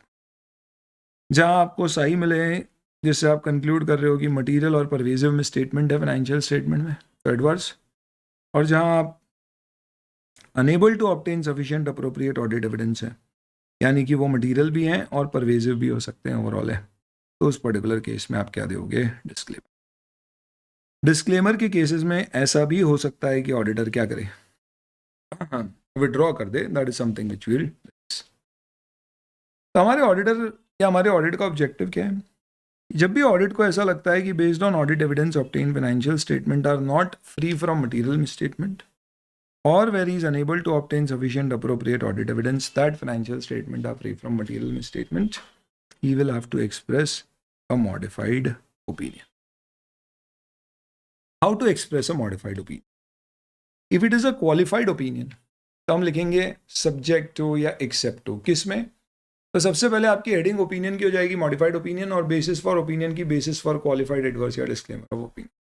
फिर आप उसके अंतर्गत लिखोगे that in the course of audit we have identified company is not charged appreciation on its assets. Subject to this we give a true and fair view on the financial. तो इसमें हम क्या बोलते हैं, except to subject to this, हम financial statement पे true and fair view दे रहे। बस इसमें ये ध्यान रखना कि अगर मिसस्टेटमेंट आइडेंटिफाई हुआ है तो आप लिखोगे सब्जेक्ट टू दीज मिसस्टेटमेंट, और अगर कोई लिमिटेशन थी आप चेक नहीं कर पाए तो आप लिखोगे subject to the possible effects of misstatements due to these limitations. Possible effect क्यों, क्योंकि वहां पे गलतियां पकड़ी नहीं है, शायद गलतियां हो सकती। इन्वेंटरी कंपनी की क्या है, अलग अलग लोकेशंस पे, बॉर्डर्स पर है, हमारे लिए इम्प्रैक्टिकेबल अटेंड करना, दूसरे प्रोसीजर लगाए, उससे भी एविडेंस नहीं मिल रहे हैं, मजबूरी है मेरी मैनेजमेंट की सबकी कि अब मैं क्या करूं, रिपोर्ट मॉडिफाई करना पड़ेगी। तब मैं ये नहीं बोल सकता इन्वेंटरी गलत है, मैं ये बोलूंगा कि हमारी लिमिटेशंस के कारण हम कंक्लूड नहीं कर पा रहे हैं कि इन्वेंटरी सही है या नहीं। तो हम क्या लिखेंगे, we will mention that except for the effect of matter described in basis for opinion paragraph we give a true and fair. जबकि एडवर्स ओपिनियन पैराग्राफ में हम लिखेंगे because of the significance of matters described in the adverse opinion और basis for adverse opinion paragraph we report financial statement do not give a true and fair view. And यहाँ पे due to inability to obtain sufficient appropriate audit evidence, we are unable to express a true and fair view, which is termed as disclaimer of। तो ये तो opinion paragraph हो गया। अब उसके बाद आता है बेसिस फॉर ओपिनियन पैराग्राफ। तो सबसे पहले हेडिंग आपकी हो जाएगी बेसिस फॉर ओपिनियन की जगह qualified adverse disclaimer as may be applicable, and then you will have to report it. अब ऐसे क्या बोलता है समझ, ऐसे कहता है मिसस्टेटमेंट प्राइमरली 3 चीजों से होते हैं, या तो आपने अकाउंटिंग पॉलिसी सही सिलेक्ट नहीं की, लीफो लगा दिया इन्वेंटरी वैल्यूएशन, या सिलेक्ट सही की पर उसका एप्लीकेशन सही नहीं है, क्लरिकल एरर कर दी, या आपने डिस्क्लोजर नहीं दिए, कम दिए या गलत दे दिए। अगर आपकी पॉलिसी का सिलेक्शन या एप्लीकेशन गलत है तो आप रिपोर्ट में लिखो कि ये गलत है, रीजन दो और उसका फाइनेंशियल इफेक्ट बताओ कितना है on every item of your financial statement. तो डेप्री नहीं लगाया तो आपको बताना पड़ेगा कंपनी ने डेप्री नहीं लगाया, इंड AS 16 चाहता है कि डेप्रिसिएशन लगे। अगर company depreciation as per companies act life लगाती तो इतना डेप्री लगता जिससे कि कंपनी की एसेट्स इतने से ओवर स्टेटेड आ रही है यानी कम हो जाती, प्रॉफिट इतने से बढ़े हुए आते हैं कम हो जाएंगे, डेफर्ड टैक्स इतने से चेंज हो जाएगा, EPS इतने से चेंज हो जाएगा, सब बताना पड़ेगा। तो पहला, अगर कोई मिसस्टेटमेंट आपको मिला है तो डिस्क्रिप्शन, क्वांटिफिकेशन, अगर आपको लगता है हम क्वांटिफाई नहीं कर सकते तो आपको ये बताना पड़ेगा। पर अगर कोई डिस्क्लोजर रिलेटेड मिसस्टेटमेंट मिला है तो आप बताओ कि क्या मिसस्टेटमेंट है और उसमें क्या गलती है। पर अगर कंपनी मैनेजमेंट डिस्क्लोज ही नहीं कर रहा है, रिलेटेड पार्टी डिस्क्लोजर ही नहीं दिया, तो ऑडिटर अगर प्रैक्टिकली दे सकता है तो दे, पर प्रैक्टिकली हमारे लिए सारे रिलेटेड पार्टी डिस्क्लोजर संभव नहीं होंगे देना। हम TCWG से डिस्कस करेंगे और बताएंगे क्या चीज़ ओमिट हुई है, और अगर दे सकते हैं तो प्रैक्टिकली दे देंगे, नहीं है तो फिर लिख देंगे कि मैनेजमेंट ने नहीं दिया। और कहीं आपको इनेबिलिटी टू ऑब्टेन चाहिए तो आपको बताना पड़ेगा क्यों आप ऑब्टेन, ठीक है। तो इस तरह से आप जब बेसिस फॉर ओपिनियन पैराग्राफ देंगे तो आपको क्या करना पड़ेगा, आपको प्रॉपरली एक्सप्लेन करना पड़ेगा कि क्या रीजन रहा है बेसिस फॉर इस पैराग्राफ को देने का। ऐसे 260 में साफ साफ दिया गया है कि कोई भी मॉडिफाइड ओपिनियन देने से पहले TCWG से डिस्कस करना अनिवार्य। ये टेबल बहुत ही सॉलिड है और काम का है। अगर मिसस्टेटमेंट है जो मटीरियल है पर परवेजिव नहीं तो क्वालिफाइड, मटीरियल भी है परवेजिव भी तो एडवर्स। पर अगर इनेबिलिटी टू ऑब्टेन चाहिए, लिमिटेशन है तो qualified if it is material not pervasive, but if it is both disclaim. तो अब कई बार आ गया परवेजिव परवेजिव परवेजिव, तो क्या होता है परवेजिव? परवेजिव का मतलब होता है दोस्तों, it affects the whole financial statement. That means auditor के जजमेंट में द मिसस्टेटमेंट और the limitation is not confined to specific accounts, elements और items of financial statement, but it expands to almost everything. जैसे company cash basis use कर रही है, entity going concern बना रही है अकाउंट्स मान के, जबकि गोइंग कंसर्न नहीं है, इससे एक दो खाते नहीं सब चेंज हो जाएगा। या हो सकता है it is confined to a specific element account balance, but that element और account balance itself represent substantial. एक इन्वेस्टमेंट कंपनी के आप सिर्फ इन्वेस्टमेंट चेक नहीं कर पा रहे हो क्योंकि मैनेजमेंट दे नहीं रहा है, बाकी सब सही है, तो बचा ही क्या उसमें? तो भले ही एक अमाउंट या एक एलिमेंट से रिलेटेड है पर इसका परवेजिव इफेक्ट होगा, बहुत सब्सटैंशियल इफेक्ट होगा, तो इस केस में आप डिस्क्लेमर। और अगर कोई डिस्क्लोजर रिलेटेड है तो आपको लगता है अगर वो fundamental to financial statement users के अंडरस्टैंडिंग डिस्क्लोजर है, देन इन दैट केस आप अपना ओपिनियन उस केस में मानेंगे कि डिस्क्लेमर या एडवर्स जाएगा फंडामेंटल डिस्क्लोजर जैसे गोइंग कंसर्न का, और उस केस में फिर आप उसे परवेजिव, ठीक है। चलिए, ऐसे कहता है कि ऑडिटर के ऊपर अगर लिमिटेशन है ऑडिट एविडेंस नहीं ऑब्टेन कर पाने की, तो क्या वो लिमिटेशन मैनेजमेंट ने इंपोज करी है? और अगर वो मैनेजमेंट इंपोज लिमिटेशन है तो फिर इस केस में वो देखेंगे ऑडिटर की क्या इसका इफेक्ट मटीरियल है पर परवेजिव नहीं है, तो आप क्वालिफाई कर दो। और मटीरियल और परवेजिव दोनों है, जैसे कि मैनेजमेंट आपको फाइनेंशियल स्टेटमेंट में कंप्लीटनेस ऑफ इंफॉर्मेशन का ऑडिट खत्म होते समय जो रिटर्न रिप्रेजेंटेशन देना है वो नहीं दे रहा, या फ्रॉड का डिक्लेरेशन नहीं दे रहा। ऐसे केस में, या गोइंग कंसर्न हमने बोला है भैया मटीरियल अनसर्टेनिटी है, एक बार प्लीज़ आप असेस करो, पर वो असेसमेंट करने को ही तैयार नहीं है कि गोइंग कंसर्न है या नहीं। इन सारी सिचुएशंस में मैनेजमेंट आपके साथ एक ऐसा लिमिटेशन आप पर इम्पोज कर रहा है जिसका परवेजिव इफेक्ट है। ऐसे केस में आप डिस्क्लेमर दोगे, ऐसे कहता है कि बेहतर है आप विड्रॉ ही कर, क्योंकि ये सर्कमस्टांसेस इम्पोज लिमिटेशन नहीं है, लॉ इम्पोज नहीं। लॉ इम्पोज क्या होता है, इनकम टैक्स वाले लेके चले गए रिकॉर्ड्स, तो अब मैनेजमेंट आप क्या करोगे? ऑडिटर्स की रिस्पॉन्सिबिलिटी, ऑडिटर के प्रोसीजर के लिमिटेशन होते हैं, जैसे कि स्टॉक वेरीफाई करना इम्प्रैक्टिकेबल है, तो ये मेरे लिमिटेशन है। पर मैनेजमेंट इम्पोज यानी कि वो चाहता तो पूरा कर सकता था पर नहीं कर रहा है। अगर ये परवेजिव है तो ऐसे कहता है यू शुड विड्रॉ, पर अगर आपको लगता है कि विड्रॉ करना लीगली परमिसिबल नहीं होगा, जैसे कि आपने पढ़ा होगा लिस्टेड कंपनीज के केस में से भी कहता है कि भाई अगर आपने 3 क्वार्टर की ऑडिट रिपोर्ट दे दी है तो फिर चौथा क्वार्टर और एनुअल फाइनेंशियल स्टेटमेंट का भी ऑडिट करो। तो अगर परमिसिबल नहीं है तो फिर उस केस में आप डिस्क्लेमर ऑफ ओपिनियन, अदरवाइज आप प्रेफर करो विड्रॉ। अब जब भी आप डिस्क्लेमर ऑफ ओपिनियन देंगे तो कुछ चीजें आपको ध्यान रखना। क्या? नंबर 1, डिस्क्लेमर ऑफ ओपिनियन में की ऑडिट मैटर पैराग्राफ नहीं आएगा। नंबर 2, डिस्क्लेमर ऑफ ओपिनियन में आप ये नहीं लिखोगे कि audit is conducted in accordance with SS, आप लिखोगे we were engaged to conduct our audit as per, ये अमेंड करना पड़ेगा। आपको लिखना होगा we are unable to obtain sufficient appropriate audit evidence. Plus जो ऑडिटर्स रिस्पॉन्सिबिलिटी के पैराग्राफ अपन देते हैं बाद में कि हम इंडिपेंडेंटली एथिकल रिक्वायरमेंट फुलफिल करके काम करें, और आगे का एक सेक्शन देते हैं, वो सेक्शन भी नहीं आएगा। इनफैक्ट मैं आपको एक बढ़िया टेबल बताता हूँ जिससे आपको समझ में आएगा कि डिस्क्लेमर में क्या क्या होता है। दोस्तों, अगर आपके फाइनेंशियल स्टेटमेंट्स मिसस्टेटेड हैं या लिमिटेशन है तो आपका ओपिनियन मॉडिफाई हो रहा है क्या? मटीरियल है तो होगा, नहीं है मटीरियल तो नहीं होगा। तो पहले तो आप ये डिसाइड कर लो कि ओपिनियन मॉडिफाइड है या अनमॉडिफाइड, सबसे पहले ये डिसाइड कर। अब अगर आपने देखा कि ओपिनियन मॉडिफाइड में डिस्क्लेमर वाला है तो उस केस में कोई की ऑडिट मैटर पैराग्राफ नहीं देना, ऑडिटर्स रिस्पॉन्सिबिलिटी की एडिशनल पैराग्राफ का रेफरेंस नहीं देना, अदर इंफॉर्मेशन का पैराग्राफ ऐसे 720 में तो दिया जाता है वो नहीं दोगे। प्लस हर जगह आप ये लिखोगे we were engage to audit, ना कि वी हैव ऑडिटेड। ये नहीं लिखोगे कि we have obtained sufficient appropriate audit evidences, आप लिखोगे we are unable to obtain साई। ठीक है, ये कब? जब डिस्क्लेमर। अगर डिस्क्लेमर नहीं दे रहे हो तो फिर गोइंग कंसर्न से रिलेटेड अनसर्टनिटी है ना, तो ध्यान रखना उसका सेपरेट पैराग्राफ बनता है, वो की ऑडिट मैटर या अदर मैटर या एम्फेसिस ऑफ मैटर में नहीं जाएगा। तो गोइंग कंसर्न अनसर्टनिटी है और क्या प्रॉपरली डिस्क्लोज्ड है, then in that case opinion unmodified होएगा और हम इसके ऊपर एक सेपरेट पैराग्राफ देंगे।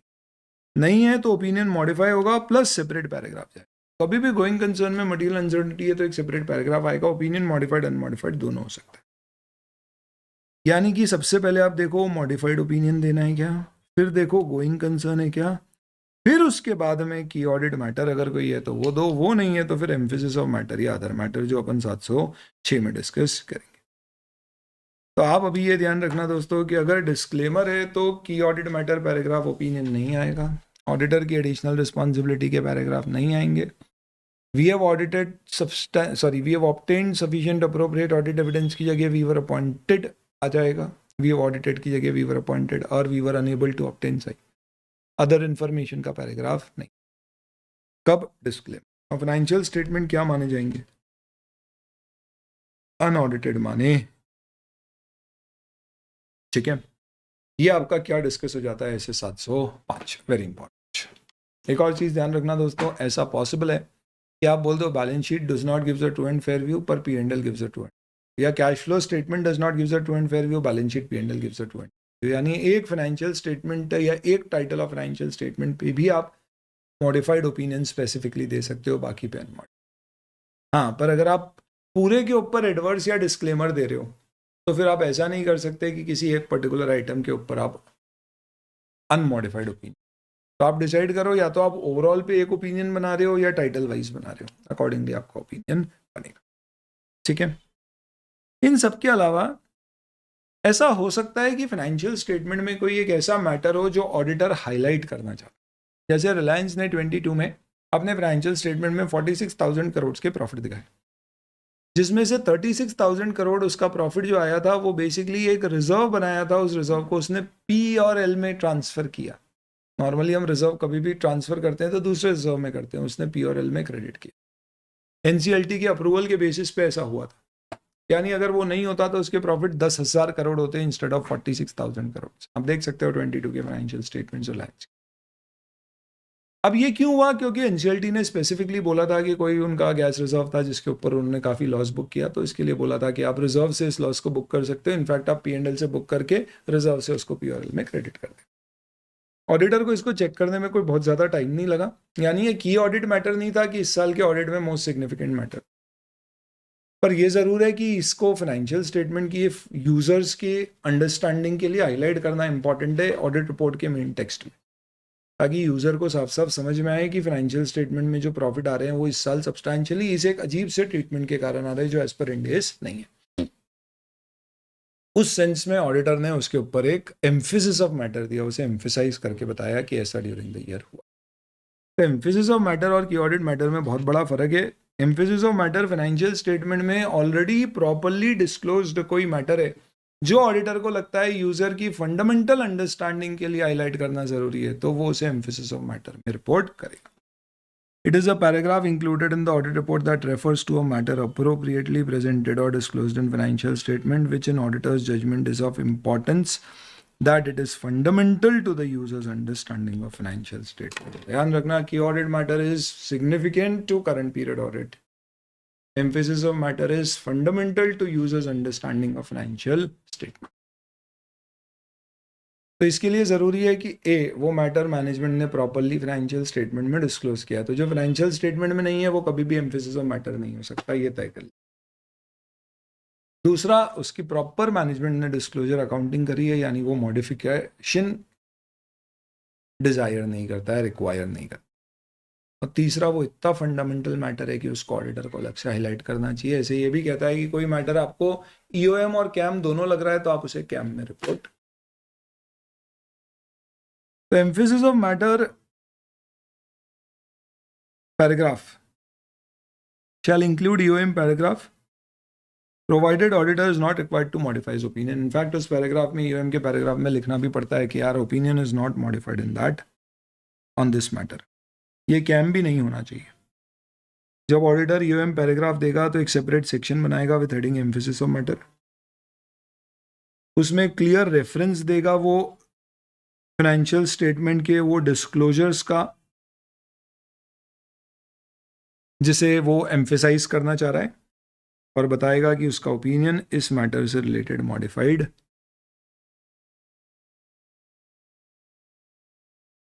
Auditor shall include another matter paragraph when this is not prohibited by law and not determined as key audit matter. ये अदर मैटर पैराग्राफ है, इसको चलवा, इसमें दोनों आ गया थोड़ा सा सही करने के लिए, ईओएम एंड ओएम, और ये other matter, another matter as an other matter, उस पर भी आते हैं। तो मैंने आपको की ऑडिट मैटर और एम्फेसिस ऑफ मैटर का डिस्क्रिप्शन बता दिया। एग्जाम में इस पे क्वेश्चन आया है, circumstances where UM paragraph is necessary and some example. तो कुछ केसेस जहाँ पे यूएम दिया जाता है, जैसे कोई फाइनेंशियल रिपोर्टिंग फ्रेमवर्क में रिक्वायरमेंट दी गई है जो कि इंडेस के अगेंस्ट है, जैसे रिलायंस वाला ये example, it is unacceptable as per Ind AS but it is done as per requirement of. या स्पेशल पर्पस फाइनेंशियल स्टेटमेंट है तो डेफिनेटली आप उसको एम्फेसिस ऑफ मैटर में बताओगे कि ये स्पेसिफिकली इन लॉस के अनुसार या इस फ्रेमवर्क के अनुसार बनाएंगे। या कोई सब्सिक्वेंट इवेंट है जिसके कारण फाइनेंशियल स्टेटमेंट अमेंड हुए हैं, रिपोर्ट चेंज हुई है, तो मे भी आप उसको एम्फेसाइज करना चाहो, ये ध्यान रखना।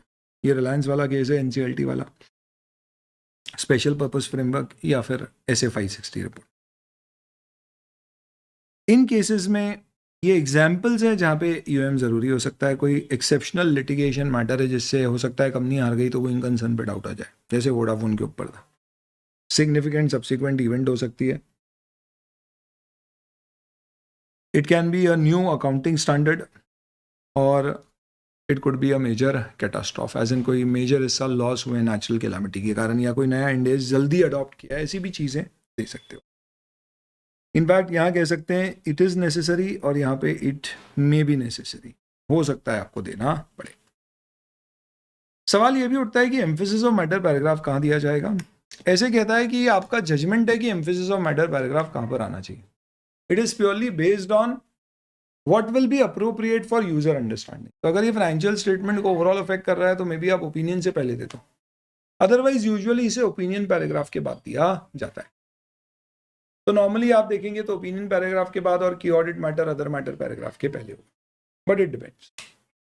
अदर मैटर पैराग्राफ कहाँ देना है, अगर ये एज सच रिलेटेड नहीं है फाइनेंशियल स्टेटमेंट और उससे रिलेटेड, तो आप एकदम आखिरी में दे सकते हो।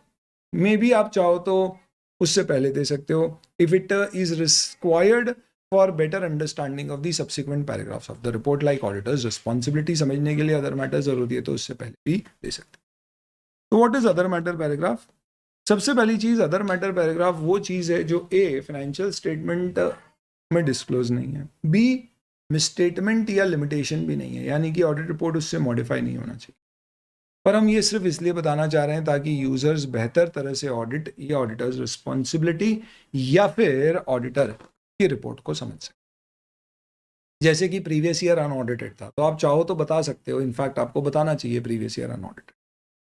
या लेट्स से इस साल जॉइंट ऑडिट हुआ है तो कंपलसरी नहीं है अदर मैटर पैराग्राफ देना, बट आप चाहते हो जॉइंट ऑडिट के केस में एक अदर मैटर पैराग्राफ से आप बताएं कि भाई जॉइंट ऑडिट किया हम लोगों ने, तो आप दे सकते हो। ये कहीं फाइनेंशियल स्टेटमेंट में दिख नहीं रहा होगा, पर फिर भी आप बताना चाह रहे हो तो ये अदर मैटर पैराग्राफ है। तो other means other, not a part of financial statement. It is a paragraph included in the auditor's report which refers to a matter other than those presented or disclosed in the financial statement, which in judgment of auditors is relevant to users' understanding of A. audit, B. responsibility of audit, or C. the auditor's report. तो जब भी आप other matter paragraph देंगे तो उसका एक separate section बनेगा और ये यूएमओ या एम दोनों ही आप पीसीडब्ल्यूजी से डिस्कस करें। अदर मैटर पैराग्राफ की ये आपका प्लेसमेंट है किस तरफ हो सकता है, और इसमें ऐसा कोई बहुत क्रिटिकल मैटर। ये दोस्तों आपके चारों इंपॉर्टेंट स्टैंडर्ड्स हो जाते हैं जिसके बेसिस पे you will be able to form an opinion on the financial statements and your auditors report. चलिए अब ऐसे 770 पे आते हैं, कंपैरेटिव इंफॉर्मेशन। इसमें दो चीजें आती है, कंपैरेटिव फाइनेंशियल स्टेटमेंट और एक करस्पॉन्डिंग फिगर्स। सबसे पहले आप ये समझ लो कि इंडिया में करस्पॉन्डिंग फिगर्स होते हैं। तो जैसे आप कोई भी फाइनेंशियल स्टेटमेंट्स देखेंगे तो उसमें जो प्रीवियस ईयर के फिगर्स होते हैं उसे करस्पॉन्डिंग ईयर फिगर्स कहते हैं। जबकि इंडिया में कंपैरेटिव फाइनेंशियल स्टेटमेंट्स का कंसेप्ट नहीं चलता है, यानी ये दोनों ही एक फाइनेंशियल रिपोर्टिंग फ्रेमवर्क की रिक्वायरमेंट के अनुसार डिसाइड किया जाएगा कि आप इनमें से क्या चूज करते हैं। तो इंडिया में हम करंट फाइनेंशियल स्टेटमेंट में प्रीवियस ईयर फिगर सिर्फ इसलिए देते हैं ताकि लोग कंपेयर कर सके कि परफॉर्मेंस किस डायरेक्शन में गए हैं, यानी उसको देने का प्योर उद्देश्य होता है टू फैसिलिटेट कंपैरिजन। इसलिए पिछले साल के पूरे फाइनेंशियल स्टेटमेंट देना उद्देश्य नहीं है, इस साल के फाइनेंशियल स्टेटमेंट को पिछले साल के फिगर्स सिर्फ इसलिए देना है ताकि कंपैरिजन आ सके। तो जब हम नोट्स टू अकाउंट्स देते हैं तो हम ये नहीं देते कि पिछले साल क्या पॉलिसी थी, इस साल क्या पॉलिसी, हम सिर्फ ये देते हैं इस साल ये पॉलिसी है और अगर कोई चेंजेस हुए तो अलग से बता। ये बेस्ट एग्जाम्पल है समझने का कि करस्पॉन्डिंग ईयर फिगर्स क्या होता है। यही अगर फाइनेंशियल रिपोर्टिंग फ्रेमवर्क कहता है कि नहीं आपको हर साल 2 साल के फाइनेंशियल स्टेटमेंट साथ में प्रेजेंट करने हैं with equal and all details, यानी फिर आप ये नहीं बताओगे कि ये इस साल अकाउंटिंग पॉलिसी और चेंज हुई है, आप ये बताओगे ये पॉलिसी इस साल है, ये चेंज हुई है और ये पिछले साल थी। यानी आप पिछले साल के फाइनेंशियल स्टेटमेंट भी पूरी डिटेल में दे रहे हो, इनफैक्ट पिछले साल भी पॉलिसी में कोई चेंज हुआ था तो वो भी आप बताओगे। इसका मतलब when two financial statement are given in equal details in a comparative format, that financial reporting framework basis is termed as comparative financial statement. Both these terms are a part of comparative information. Basic 2 सवाल के जवाब इस standard में दिए गए। पहला, auditor के procedures क्या होना चाहिए अंडर बोथ द फ्रेमवर्क। दूसरा, ऑडिटर की रिपोर्ट कैसी होना चाहिए अंडर बोथ द। तो सबसे पहले नेचर ऑफ कंपैरेटिव इंफॉर्मेशन, ये किस पे डिपेंड करता है, मैंने आपको बताया फाइनेंशियल रिपोर्टिंग फ्रेमवर्क। 2 अप्रोच, एक करस्पॉन्डिंग फिगर, एक कंपैरेटिव। ये नॉर्मली लॉ और रेगुलेशन ही बताता है। बेसिक डिफरेंस क्या होता है, करस्पॉन्डिंग फिगर में हम सिर्फ current period of financial statement पे रिपोर्ट देते हैं, जबकि यहाँ पे दोनों पीरियड की रिपोर्ट्स प्रेजेंट की जाती है। इसका मतलब ये नहीं एक साथ 2 साल का ऑडिट हो रहा है, पिछले साल का ऑडिट पिछले साल हुआ, इस साल का इस साल हुआ और दोनों रिपोर्ट एक साथ भी आ रही है। यानी इस साल का ऑडिटर पिछले साल क्या ओपिनियन दिया था वो भी यहाँ पे रिप्लिकेट करेगा। तो ऐसा आएगा we give a to and very on the balance sheet as on 31/3/23 and 31/3/22। जबकि हम इंडिया में जो करस्पॉन्डिंग ईयर फिगर है उसमें से बोलते हैं balance sheet showing statement of affairs as on 31 March 2023। तो कंपैरेटिव इंफॉर्मेशन मींस 1 और मोर प्रायर पीरियड के फाइनेंशियल रिपोर्टिंग फ्रेमवर्क के अनुसार अमाउंट और डिस्क्लोजर देना। करस्पॉन्डिंग में intended to be given only to be read with relation to current period, whereas comparative में included for comparison with current period but if audited are referred to in the auditor's opinion दोनों पे दिया जाएगा auditor के द्वारा। सबसे पहले procedure क्या लगाना है, आपके पास ड्रोन चार्ट में 2 पेज है, मैंने एक में कर दिया। प्रोसीजर सबसे पहले हमें ये लगाना है कि हमें ये चेक करना है कि प्रीवियस ईयर के फाइनेंशियल स्टेटमेंट के ही फिगर्स कंपैरेटिव्स में दिखाए, और अगर कहीं उन्हें रीस्टेट किया है, कुछ किया है, तो चेंजेस प्रॉपर है, disclosure proper. Number 2, we have to also check accounting policies last year और इस साल की कंसिस्टेंट है, चेंज हुई है तो प्रॉपरली डिस्क्लोज। मैनेजमेंट से रिटर्न रिप्रेजेंटेशन, आप जिस पीरियड पे ओपिनियन दे रहे हो वो सारे पीरियड का लोगे। तो इंडियन कॉन्टेक्स्ट में हम सिर्फ करंट ईयर फाइनेंशियल स्टेटमेंट यानी करंट ईयर फिगर्स पे लेंगे। जहाँ कंपेरेटिव फाइनेंशियल स्टेटमेंट वाला फिगर चलता है वहाँ पे दोनों पे ओपिनियन जा रहा है, तो दोनों के रिटर्न रिप्रेजेंटेशन लिए। अब करस्पॉन्डिंग फिगर्स के अंतर्गत रिपोर्टिंग कैसे होती है बहुत ध्यान से समझना।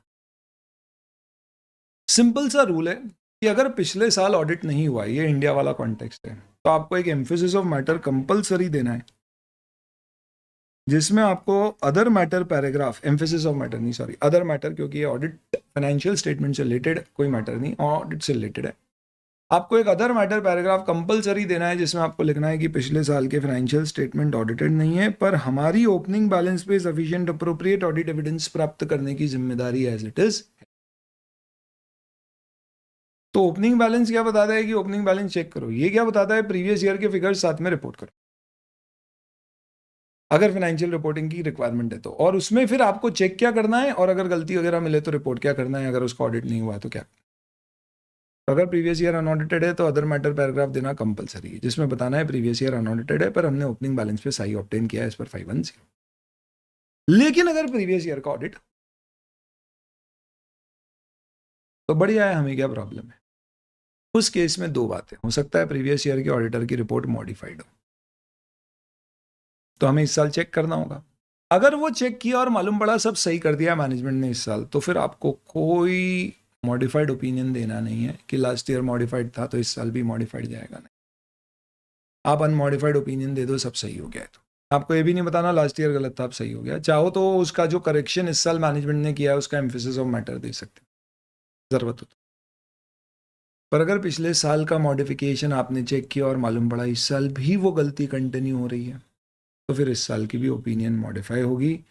अगर आपको लगता है कि उसका इम्पैक्ट प्रीवियस ईयर पे ही है और करंट ईयर पे नहीं है, जैसे पिछले साल कंपनी ने लोन को डिपॉजिट दिया था और ऑडिटर ने रिपोर्ट किया था, पर इस साल वो लोन ही रीपे हो गया तो दिख ही नहीं रहा है बैलेंस शीट में, तो ऑडिटर को इस साल रिपोर्ट करना पड़ेगा, क्योंकि पिछले साल का मॉडिफिकेशन इस साल सही नहीं हुआ है, कंपनी ने कंपेरेटिव सही नहीं किए हैं, और क्योंकि कंपेरेटिव फाइनेंशियल स्टेटमेंट का इंटीग्रल पार्ट है, इस कारण से ऑडिटर को करंट ईयर में रिपोर्ट करना। पर वो साफ साफ लिख देगा कि फाइनेंशियल स्टेटमेंट में लोन को डिपॉजिट दिखाया गया है, हालांकि ये सिर्फ प्रीवियस ईयर फिगर्स को अफेक्ट कर रहे हैं, यानी आप अपना ओपिनियन स्पेसिफिकली प्रीवियस ईयर के कॉन्टेक्स्ट में मॉडिफाई कर दोगे। और ऐसे कहता है कि अगर लास्ट ईयर ऑडिटर की रिपोर्ट अनमॉडिफाइड थी और करंट ईयर में आपको चेक करने के दौरान पिछले साल की कोई गलतियां मिल गई जो मैनेजमेंट सुधार नहीं रहा है, तो भी आप अपनी ओपिनियन को मॉडिफाई करोगे। करंट ईयर को अफेक्ट कर रहा है तो करंट ईयर के रिलेशन में भी, सिर्फ प्रीवियस ईयर को अफेक्ट कर रहा है तो सिर्फ प्रीवियस ईयर के कॉन्टेक्स्ट। तो पहला, अगर लास्ट ईयर मॉडिफाइड था और मैटर अनरिजॉल्व है तो रिपोर्ट मॉडिफाई कर दूं। अगर वो करंट ईयर को अफेक्ट कर रहा है तो रिपोर्ट मॉडिफाई होगी, करंट ईयर को नहीं कर रहा है तो स्पेसिफिकली प्रीवियस ईयर के कॉन्टेक्स्ट में मॉडिफिकेशन आएगा। प्रीवियस ईयर अनमॉडिफाइड था पर इस साल मिसस्टेटमेंट देखा है, तो उस केस में prior period financial statement audited bye predecessor auditor का रेफरेंस दे सकते हैं, और हम चाहें तो हमारी रिपोर्ट मॉडिफाई भी कर सकते हैं, कोई दिक्कत नहीं है, करना पड़ेगा। Plus auditor shall state following in other matter paragraph, अगर पिछले साल के फाइनेंशियल स्टेटमेंट किसी और ऑडिटर के द्वारा ऑडिटेड है तो ये शैल नहीं है, में आप चाहो तो अपनी रिपोर्ट में बता सकते हो कि प्रीवियस ईयर के फाइनेंशियल स्टेटमेंट किसी और ने ऑडिट। अब आते हैं कंपेरेटिव फाइनेंशियल स्टेटमेंट। यहाँ पे ऑडिटर ओपिनियन हर फाइनेंशियल स्टेटमेंट जिसके ऊपर ओपिनियन एक्सप्रेस्ड है उस पर देता है। तो अगर लास्ट ईयर ऑडिट हुआ ही नहीं है तो वो सिर्फ इस साल के फाइनेंशियल स्टेटमेंट पे ओपिनियन देगा और अदर मैटर पैराग्राफ में लिख देगा क्या कि करंट ईयर पे ही ऑडिट रिपोर्ट दे रहे हैं और प्रीवियस ईयर हमने ऑडिट नहीं किया है इसलिए उस पर कोई ओपिनियन नहीं दे रहे, पर ओपनिंग बैलेंस पे हमने सही लिया है, सेम है। सपोज लास्ट ईयर ऑडिट हुआ, उसने रिपोर्ट अनमॉडिफाइड दी, मैंने इस साल ऑडिट किया, मैंने भी अनमॉडिफाइड दी, लास्ट ईयर और करंट ईयर में मैं ही ऑडिटर हूं, कोई प्रॉब्लम नहीं। पर अगर लास्ट ईयर कोई ऑडिटर दूसरा था तो फिर मुझे कंपलसरली एक अदर मैटर पैराग्राफ में देना पड़ेगा कि लास्ट ईयर कौन ऑडिटर था, उसने क्या रिपोर्ट दी, ओपिनियन क्या टाइप का था और डेट ऑफ रिपोर्ट क्या थी। ये चीज़ इंडियन कॉन्टेक्स्ट में देना कंपलसरी नहीं है, अगर लास्ट ईयर कोई और ऑडिटर था तो आप दे सकते हो, पर कंपेरेटिव फाइनेंशियल स्टेटमेंट के कॉन्टेक्स्ट में लास्ट ईयर सेपरेट ऑडिटर है तो आपको बताना ही पड़ेगा कि वो ऑडिटर कौन था, क्या रिपोर्ट थी उसकी और डेट क्या थी। अब सबसे इंपॉर्टेंट, इसे पढ़ना मत सुनो, दो साल के फाइनेंशियल स्टेटमेंट फुल डिटेल में कंपैरेटिव फाइनेंशियल स्टेटमेंट जैसे प्रेजेंट हो रहे हैं। लास्ट ईयर के फाइनेंशियल स्टेटमेंट का ऑडिट किया जेड ने, इस साल का ऑडिट कर रहा है ए। लास्ट ईयर के फाइनेंशियल स्टेटमेंट में ऑडिटर ने अनमॉडिफाइड ओपिनियन दिया था, मैं इस साल का चेक कर रहा था, मुझे पिछले साल की गलती मिली जो मटीरियल है और अनकरेक्टेड। ऐसे केस में क्योंकि मेरे फाइनेंशियल रिपोर्टिंग फ्रेमवर्क में मुझे दोनों साल के फाइनेंशियल स्टेटमेंट पर ओपिनियन देने, पिछले साल का किसी और ने ऑडिट किया, इस साल का मैं कर रहा हूं, तो मैं ओपिनियन देता तो मैं इस साल का ओपिनियन दे देता और पिछले साल का बोल देता लास्ट ईयर की ऑडिटर था और उसका ये ओपिनियन था। पर प्रॉब्लम ये है उसने अनमॉडिफाइड दिया, मेरे हिसाब से मॉडिफाइड होना। तो ऐसे केस में ऐसे कहता है कि आप अपना ओपिनियन मॉडिफाई करके दे दो, किसके रेस्पेक्ट में? प्रीवियस ईयर के फाइनेंशियल स्टेटमेंट के रेस्पेक्ट में, जबकि प्रीवियस ईयर का ऑडिटर उस पर अनमॉडिफाइड ओपिनियन दे चुका है जिसके ऊपर आप अदर मैटर पैराग्राफ भी दे रहे हो, चलेगा। पर क्योंकि ये अजीब हो जाएगा, इसलिए ये करने से पहले आप मैनेजमेंट को बोलना कि आप प्रीवियस ईयर के फाइनेंशियल स्टेटमेंट्स को रीस्टेट करा के प्रीवियस ईयर के ऑडिटर को बुला के उससे उसका ऑडिट दोबारा करवा के उससे नई रिपोर्ट मंगा लो और फिर उसकी नई रिपोर्ट को आप एक तरह से उसकी रिपोर्ट दे देना और हम फिर सिर्फ करंट पीरियड के ऊपर रिपोर्ट करेंगे। तो इस साल 2 ईयर के फाइनेंशियल स्टेटमेंट में प्रीवियस ईयर के ऑडिटर की रिवाइज रिपोर्ट आ जाएगी और करंट ईयर के ऊपर मैं रिपोर्ट करूंगा। ये जब वो प्रीवियस ईयर के रीस्टेट हो गए, वो ऑडिट करने को तैयार है और उसने नया ओपिनियन दे दिया और हमने फिर सिर्फ इस साल पे ओपिनियन देना है। पर अगर वो मना कर दे मैनेजमेंट या दूसरा ऑडिटर ऐसा करने से, तो फिर मैं प्रीवियस ईयर पे अनमॉडिफाइड ओपिनियन। ये कम समझ में आता है क्योंकि इंडियन कॉन्टेक्स्ट में होता नहीं है, but this is the way it is. और इन सब के बाद फाइनली आपका ऐसे 720 बहुत ही खतरनाक घातक ऐसे हो सकता है, पर ये ड्रोन चार्ट से आप पढ़ना मस्त, आपको एकदम सुपर क्लैरिटी इससे आएगी। Auditors responsibility relating to other. सबसे पहले ये चीज समझो, अदर इन्फॉर्मेशन क्या है। जब आप फाइनेंशियल स्टेटमेंट प्रिपेयर करते हो तो ऑडिटर को देते हो, जो उस पर ऑडिट करके ऑडिट रिपोर्ट देता है। वो ऑडिट रिपोर्ट देने के बाद डायरेक्टर उस फाइनेंशियल स्टेटमेंट और ऑडिट रिपोर्ट को यूज करके अपनी डायरेक्टर्स रिपोर्ट बनाता है। कई सारे दूसरे और स्टेटमेंट आते हैं, जैसे हमारे बोर्ड ऑफ डायरेक्टर क्या है, CSR का स्टेटमेंट, लिस्टेड कंपनी में मैनेजमेंट डिस्कशन एनालिसिस की रिपोर्ट, और ये पूरी कंबाइन होकर एनुअल रिपोर्ट बनती है।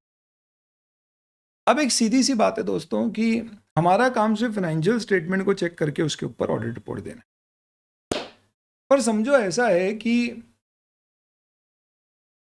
स्कूल में बम फूटा, हम हंसने लग गए तो उनको लगा हमने फोड़ा है, तो प्रिंसिपल ने हमको केबिन में बुलाया और बोला घर के किसी सदस्य को लेके आ। हमने नहीं फोड़ा, पर हम घर के सदस्य में मम्मी पापा को ले जाने में डर रहे थे, तो बड़े भैया को ले गए जो भी उसी स्कूल से पढ़ के बाहर निकले। और जैसे ही बड़े भैया हमारे साथ गए, वैसे ही फादर ने हमको बोला इसी ने बम फोड़ा है। हमको बोला रेस्टिगेट कर दो, सस्पेंड कर दो। हमने बोला ऐसा क्या हो गया? हमारे बड़े भाई कई बार बम कांड में स्कूल से सस्पेंड हो चुके हैं। He was one of the biggest bombsters of the school. इसका मतलब ये नहीं है कि मैं भी ऐसा ही हूं, पर उनके साथ जाने के कारण मेरा इंप्रेशन ऐसा हो गया। प्रिसाइसली फाइनेंशियल स्टेटमेंट सही है, पर उसके साथ जो डायरेक्टर रिपोर्ट जा रही है, अगर उसमें कोई गलत इंफॉर्मेशन दी है तो उसकी गलत इंफॉर्मेशन से यूजर की क्रेडिबिलिटी सिर्फ उसके ऊपर ही नहीं, पूरी एनुअल रिपोर्ट यानी ऑडिट रिपोर्ट और फाइनेंशियल स्टेटमेंट पर भी क्वेश्चनेबल हो जाएगी। यूजर सब पर क्वेश्चन करना शुरू कर दें। ये बिल्कुल वैसी ही बात है दोस्तों कि सपोज फॉर आप ऑडिट एग्जाम्पल में कुछ पढ़ रहे हो और आपने ऑडिट में कुछ पढ़ा और आपने देखा कि ओहो सर ने ये क्या बोल दिया, ये तो सही नहीं। तो आपको हो सकता है कि FR पर भी डाउट हो जो सर से आपने। ऐसा नहीं होता है। What I'm trying to explain is, though that is a separate information, not a part of auditor's responsibility to check director's report, but still, if there is a misstatement in it, it can undermine the reliability of the whole annual report, including the financial statement and the auditor. Similarly, there could be an inconsistency. इसलिए अगली बार मैंने क्या किया, मैं अपने भाई को नहीं ले गया, दोस्त को लेके। तो हम 2 दोस्तों को बुलाए और दोनों दोस्तों से पूछा और दोनों ने अलग अलग जवाब दिए, तो उन्होंने कंक्लूड कर दिया हम झूठ बोल रहे हैं। हमने बोला यार हम क्यों झूठ बोल रहे हैं, ऐसा कैसे कंक्लूड कर दिया? बोले तेरे दोस्त ने तो बोला कुछ और तूने कुछ और बोला, तो तू झूठ बोल रहा है। तो ये इनकंसिस्टेंसी है। डायरेक्टर्स रिपोर्ट में कुछ और लिखा गया है, जैसे कि इस बार क्वेश्चन आया आपके MTP में डायरेक्टर्स रिपोर्ट में कंपनी ने लिखा है कि कंपनी की रॉ मटेरियल की प्राइसेस काफ़ी गिरी है इस साल, जबकि हमने देखा है तो मालूम पड़ा ऐसा नहीं है, इनफैक्ट कंपनी के प्रॉफिट मार्जिन्स बहुत गिरे। तो ये इनकंसिस्टेंसी है, तो कहीं कुछ छुपा हुआ तो नहीं है, कहीं हमें को कुछ गलत तो नहीं बताया जा रहा है, या डायरेक्टर्स रिपोर्ट भी गलत हो सकती है। तो ऐसे कहता है कि इन कारणों से नंबर 1, एनुअल रिपोर्ट में फाइनेंशियल स्टेटमेंट ऑडिट रिपोर्ट के अलावा जो जो चीज़ें जा रही है उसे ऑडिटर को रीड करना चाहिए। हो सकता है वो जब रीड करे तो उसे कोई मटेरियल इनकंसिस्टेंसी या मिसस्टेटमेंट मिले। रीड करने में आपका उद्देश्य ऑडिट करना नहीं है कि आप एक एक चीज़ के एविडेंसेस गैदर करके चेक करोगे डायरेक्टर रिपोर्ट में सब सही है या नहीं, भले ही वो इन्फॉर्मेशन फाइनेंशियल हो या अदर हो। अदर इन्फॉर्मेशन में फाइनेंशियल जैसे कि रेशियोज आ सकते हैं, ट्रेंड्स आ सकती है, अदर इन्फॉर्मेशन भी आ सकती है, कंपनी ने क्या नया बिजनेस खोला, क्या सोचा, क्या कंपनी का फ्यूचर आउटलुक है, इंडस्ट्री के बारे में उसने क्या comment the.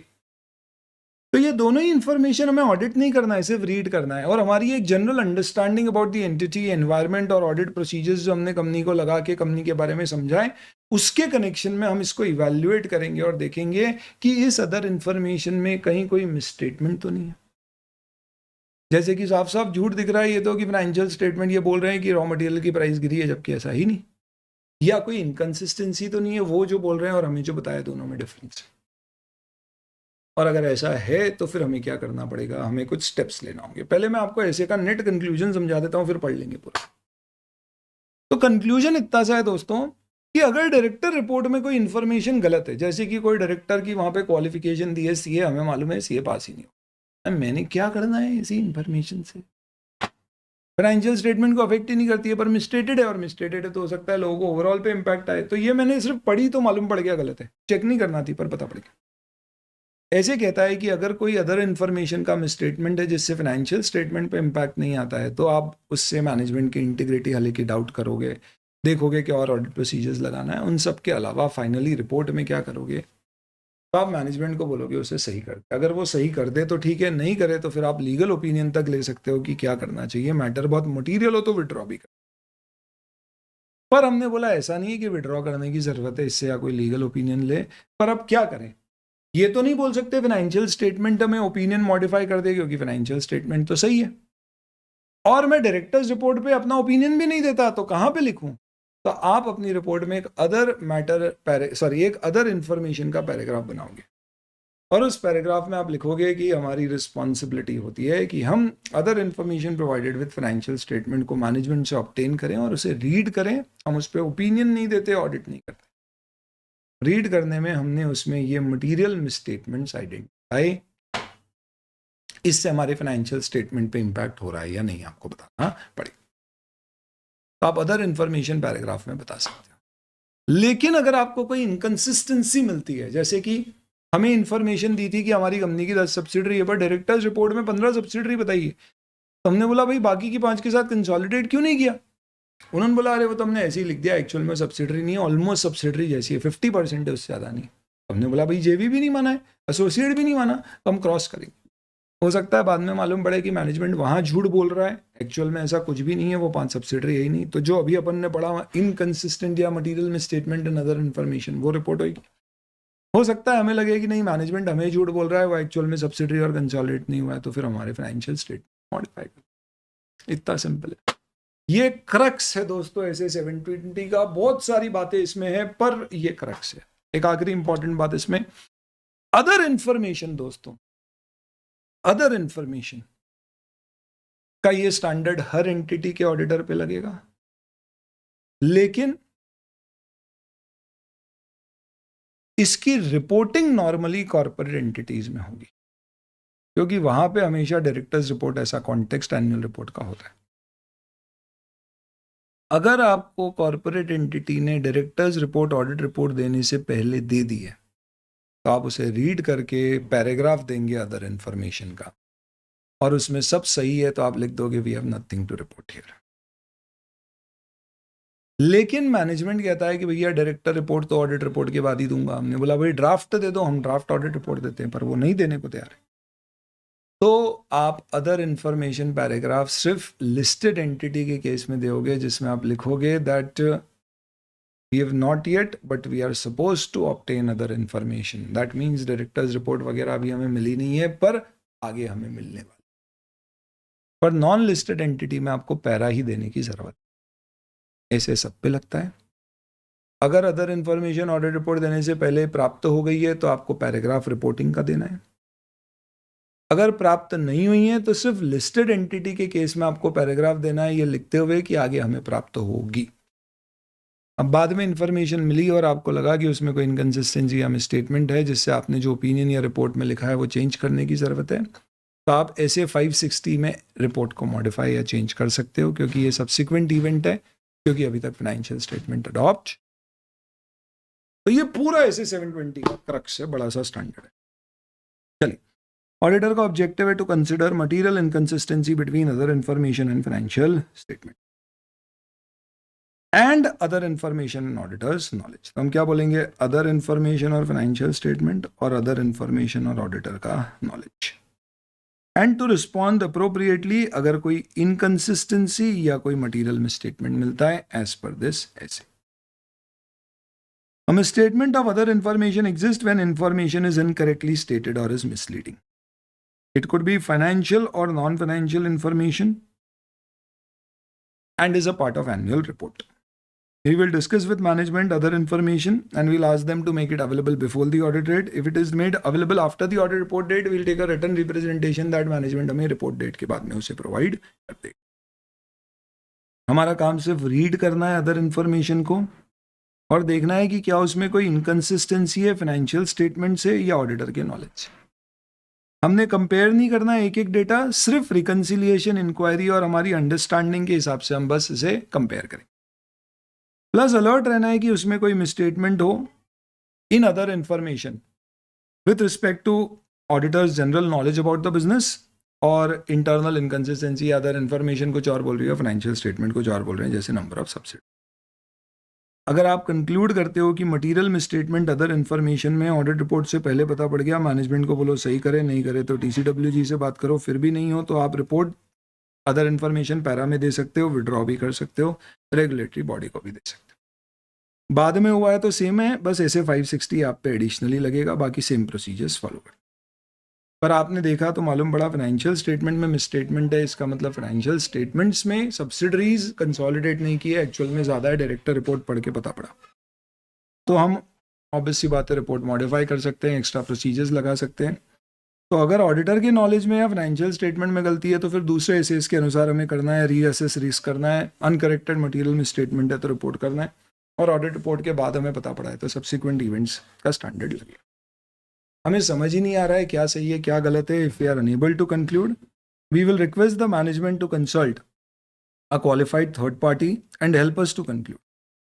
Even then, if it is not available, we can take a legal opinion. We can treat it as a limitation on audit and give a disclaimer or withdraw from the. किस पे लगता है ऐसे requirement? सारे पे लगती है। Reporting सिर्फ कॉर्पोरेट में, लिस्टेड में हर केस में, और अनलिस्टेड में सिर्फ अगर आपको अदर इन्फॉर्मेशन पहले से मिल गई। अदर इन्फॉर्मेशन एक सेपरेट सेक्शन होगा ऑडिट रिपोर्ट में जिसमें 5 पैराग्राफ होंगे। सबसे पहले कि मैनेजमेंट की जिम्मेदारी है अदर इन्फॉर्मेशन बनाना, क्या है अदर इन्फॉर्मेशन आइडेंटिफाई करना, हम इस पे ओपिनियन नहीं देते हैं, और हमारी जिम्मेदारी इस पे क्या है, सिर्फ रीड कर। प्लस एक स्टेटमेंट की इसमें कुछ रिपोर्ट करने जैसा नहीं है जब इससे कोई मटेरियल मिसस्टेटमेंट या इनकंसिस्टेंसी नहीं मिली, या कंक्लूजन कि इसमें कोई अनकरेक्टेड मटेरियल मिसस्टेटमेंट। अगर इसके कारण फाइनेंशियल स्टेटमेंट में मिसस्टेटमेंट है तो फिर वो जाएगा मॉडिफाइड ओपिनियन पैराग्राफ में। यहाँ पे हम सिर्फ रेफरेंस दे देंगे कि अदर इन्फॉर्मेशन के बेसिस पे ओपिनियन मॉडिफाई किया है, which you can refer to in the modified opinion paragraph. तो ये किया गया है कि अगर ऑडिटर का ओपिनियन मॉडिफाइड है, अब उसमें क्वालिफाइड या एडवर्स है तो ही, क्योंकि डिस्क्लेमर के केस में मैंने आपको बताया है अदर इन्फॉर्मेशन पैराग्राफ जाता ही। तो अगर क्वालिफाइड और एडवर्स ओपिनियन है और अदर इन्फॉर्मेशन से रिलेटेड नहीं है तो इस ऐसे से कोई लेना देना नहीं है। पर कोई भी क्वालिफिकेशन अदर इन्फॉर्मेशन से रिलेटेड है तो देन इन दैट केस आपको क्या करना पड़ेगा, इस ई पैराग्राफ में रेफरेंस देना पड़ेगा कि अदर इन्फॉर्मेशन से उसका क्या। डिस्क्लेमर के केस में अदर इन्फॉर्मेशन पैराग्राफ नहीं आता है। लॉ और रेगुलेशन के द्वारा अगर रिपोर्टिंग प्रिस्क्राइब्ड है तो फिर आप अदर इन्फॉर्मेशन पैराग्राफ में अपनी रिस्पॉन्सिबिलिटी में लिखते हो हमारी रिस्पॉन्सिबिलिटी एज पर ऐसे 720 है। आप ये नहीं लिखोगे ऐसे एज पर 720 है अनलेस लॉ और रेगुलेशन में एटलीस्ट ये 3 चीज़ें आ रही है कि लॉ एंड रेगुलेशन के फॉर्मेट ऑफ रिपोर्टिंग में आइडेंटिफाई करने की परमिशन है, अदर इन्फॉर्मेशन क्या है, ऑडिटर की ब्रीफ में जिम्मेदारी मांग रहे हैं, और हमने रीड किया तो क्या उसका आउटकम निकला, ये आ रहा है। यानी मैनेजमेंट रिस्पॉन्सिबिलिटी भले ही नहीं आए, ये 3 चीज़ें मिनिमम आएगी तो फिर हम लिख सकते हैं कि हमने अदर इन्फॉर्मेशन को ऐसे 720 के अनुसार डील किया। अदर इन्फॉर्मेशन में अमाउंट रिलेटेड क्या क्या इन्फॉर्मेशन देखने को मिलती है कि फाइनेंशियल रिजल्ट, कैपिटल एक्सपेंडिचर, खर्चे कंपनी ने कोई किए हैं, ऑफ बैलेंस शीट अरेंजमेंट जैसे गारंटी वगैरह, और नॉन अमाउंट इन्फॉर्मेशन यानी कि एस्टिमेट से रिलेटेड कोई मैनेजमेंट के जजमेंट्स होते हैं, रिलेटेड पार्टी से रिलेटेड, ट्रेंड की शेयर की प्राइस ऊपर गई है नीचे, जो MTP में पेपर आया जिसके ऊपर, कंपटीशन के ऊपर, सेगमेंट की इन्फॉर्मेशन, ऐसी कॉमेंट्री। ये इलस्ट्रेटिव लिस्ट है, अगर आप एक्चुअल ऐसे पढ़ोगे तो इससे आपको कहीं ज़्यादा बड़ी लिस्ट मिलेगी, और ये सब आपको डॉक्यूमेंट, ये आपका पूरा ऐसे 700 एंड चलिए आप क्विकली क्वेश्चन आंसर्स देख लेते हैं। ऐसे 700 से रिलेटेड तो पिछले 2-4 अटेम्प्ट में कोई क्वेश्चन नहीं है। की ऑडिट मैटर से रिलेटेड एक क्वेश्चन है। While auditing complete consolidated financial statement fair presentation framework, you discovered consolidated financial statement are materially misstated due to non-consolidation of a subsidiary. The material misstatement deemed to be pervasive on consolidated financial statement, and the effect of misstatement on consolidated financial statement could not be determined because it was not practicable to do so.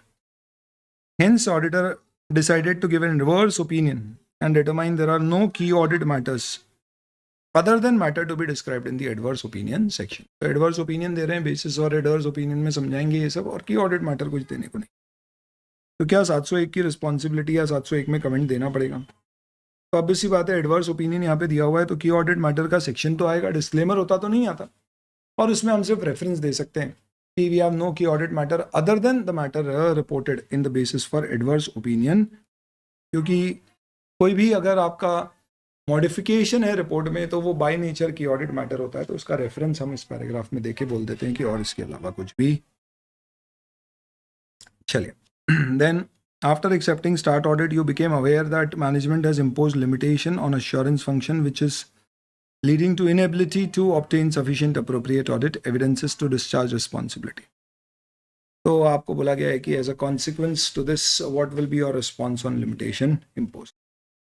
तो वही है 705 बोलता है कि भैया हमें सही obtain नहीं मिल पाए तो हम क्या करेंगे, रिपोर्ट मॉडिफाई करेंगे। इनेबिलिटी टू ऑब्टेन सही के केस में मटेरियल और परवेजिव है तो क्वालिफाई, नहीं तो disclaimer of opinion.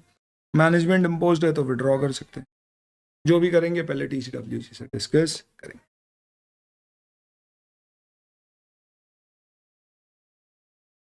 While conducting audit, you are not only prevented from certain audit procedures, but you are not also able to obtain audit evidence by performing alternative. तो ये माना जाएगा it is a limitation imposed on the auditor. Report needs to be modified. Modified opinion में disclaimer या qualified कब कौन सा, जो अभी क्वेश्चन किया था बिल्कुल ऐसे। ओपिनियन ड्राफ्टिंग के ऊपर आपके कई सारे इनफैक्ट स्टडी मटेरियल में ऑडिटर्स रिपोर्ट का एक अलग से चैप्टर है, वो पूरा चैप्टर भी हमारा कवर हो गया इस रिविजन में। इससे रिलेटेड कुछ क्वेश्चंस हैं। MN associate CA appointed statutory auditor 21-22। यान मैन्युफैक्चरिंग का काम है, कंपनी जिनिंग भी करती है, मटेरियल रॉ मटेरियल मार्केट से खरीदती है। स्टेट गवर्नमेंट से नोटिस आया है 5 साल की 10 करोड़ की मार्केट डेवलपमेंट फीस का। कोई भी ऑर्गेनाइजेशन ने उस इंडस्ट्री में नहीं दी है और वो गवर्नमेंट के कोई सर्कुलर का रेफरेंस दे रहे।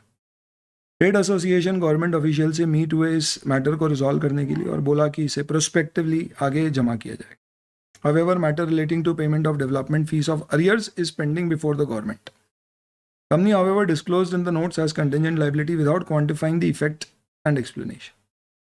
If liability is provided in the books, सारे reserves wipe off हो जाएंगे, तो आपकी गाइडेंस है कि इसे कैसे रिपोर्ट को डिस्क्लोज किया जाए। तो बेसिकली आपसे पूछा जा रहा है ओपिनियन कैसे फॉर्म करते हैं। तो इन्होंने इंडेज 37 का रेफरेंस देके फिर बताया कि ओपिनियन फॉर्म करने के लिए ये 6 मैटर्स अपन ने देखे थे। प्रेजेंटेशन के अलावा हमने देखा था 6 मैटर्स। क्या देखा था हमने, पापा टेडेक्स क्यों गए, तो वो लिखा है, और इसके बेसिस पे बस इन्होंने एक जनरल दे दिया है कि इसके बेसिस पे ऑडिटर अपना ओपिनियन मॉडिफाई कर। बहुत ही कैजुअल तरह का आंसर है यहाँ पे। चलिए,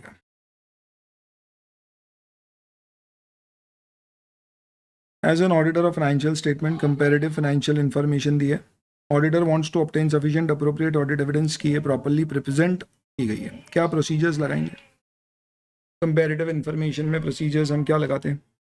कैरी फॉरवर्ड सही है या नहीं है, पॉलिसीज चेंज हुई है तो डिस्क्लोजर सही है, और मैनेजमेंट रिप्रेजेंटेशन लेते हैं on all matters which are reported.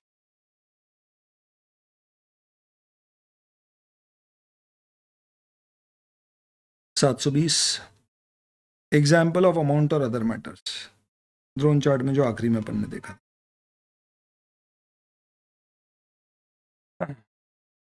Chartered accountant appointed by statutory auditor. You have completed the audit and preparing the audit report also form the draft annual report. You are going through the draft annual report and observed company has included an item in annual report showing downward trend in market prices of commodity raw material. However, actual margin reported is gone in the reverse direction. MTP में भी है कुछ.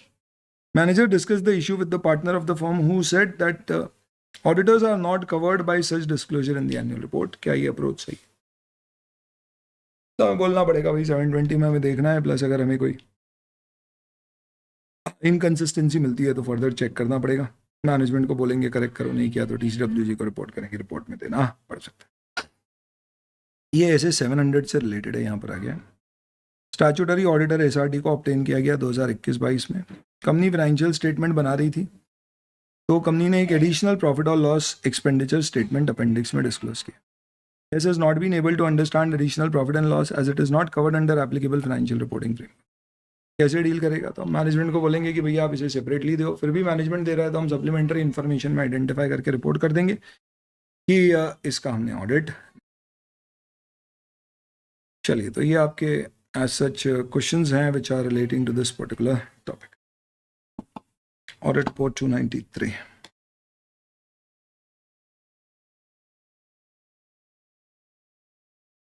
इसके अलावा आपका audit report का जो chapter है उसमें भी आप कुछ क्वेश्चन इसके रिलेटेड देख सकते हो. इसमें जो जो अपन ने पढ़ा वो सारा कवर हो जाता है.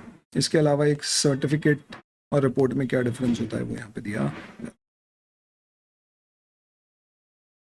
CA Madhu, statutory auditor of Lakshmi limited for financial year 21-22. Loans and advances given to श्रीनियन private limited. Company is not furnished any agreement to Madhu and in absence of the same he is unable to verify the terms of repayment. Chargeability of interest and other terms. Justify the type of opinion Madhu should give in this situation and also draft. तो जब भी बोले draft करना है तो आपको बकायदा opinion और basis of opinion paragraph draft करके देना पड़ेगा. तो 75 लाख दिए हैं और कोई अग्रीमेंट नहीं है, टर्म्स हम वेरीफाई नहीं कर पा रहे हैं, तो ऐसे केस में फिर हम क्या करेंगे? भाई ये हमारे लिए एक लिमिटेशन है, चेक नहीं कर पा रहे हैं. और हम बोल सकते हैं मटेरियल है पर परवेजिव नहीं है तो क्वालिफाइड देंगे, क्वालिफाइड ओपिनियन और बेसिस ऑफ ओपिनियन पैराग्राफ दे देंगे. क्वालिफाइड ओपिनियन में लिख देंगे to the best of in our opinion, best of our information and according to explanation. देखो कितना इंपॉर्टेंट है, जो अपन ने लाइन पढ़ी थी. ड्राफ्टिंग आएगी तो एग्जैक्ट ऐसे बनाना पड़ेगा. Except for the effects of और possible effects of matter given, और यहाँ पे आप वो मैटर बता दो. ऐसे ही एडवर्स ओपिनियन और अदर तरह के इसके ऊपर क्वेश्चन है. डिस्क्लेमर ऑफ ओपिनियन का है, कैसे रिपोर्टिंग करना है उसका कुछ. चलिए, तो ये क्वेश्चन बैंक का भी लिंक आपको डिस्क्रिप्शन में दिया हुआ है, आप वहाँ से डाउनलोड कर सकते हैं. इसमें नवंबर 22 के पेपर विदाउट सजेस्टेड आंसर, क्योंकि वो अभी रिसेंटली पब्लिश हुए, तक के सारे क्वेश्चंस RTP MTP के सब कुछ शामिल है. इसी के साथ हमारी 700 सीरीज भी कंप्लीट हो जाती है. Thank you.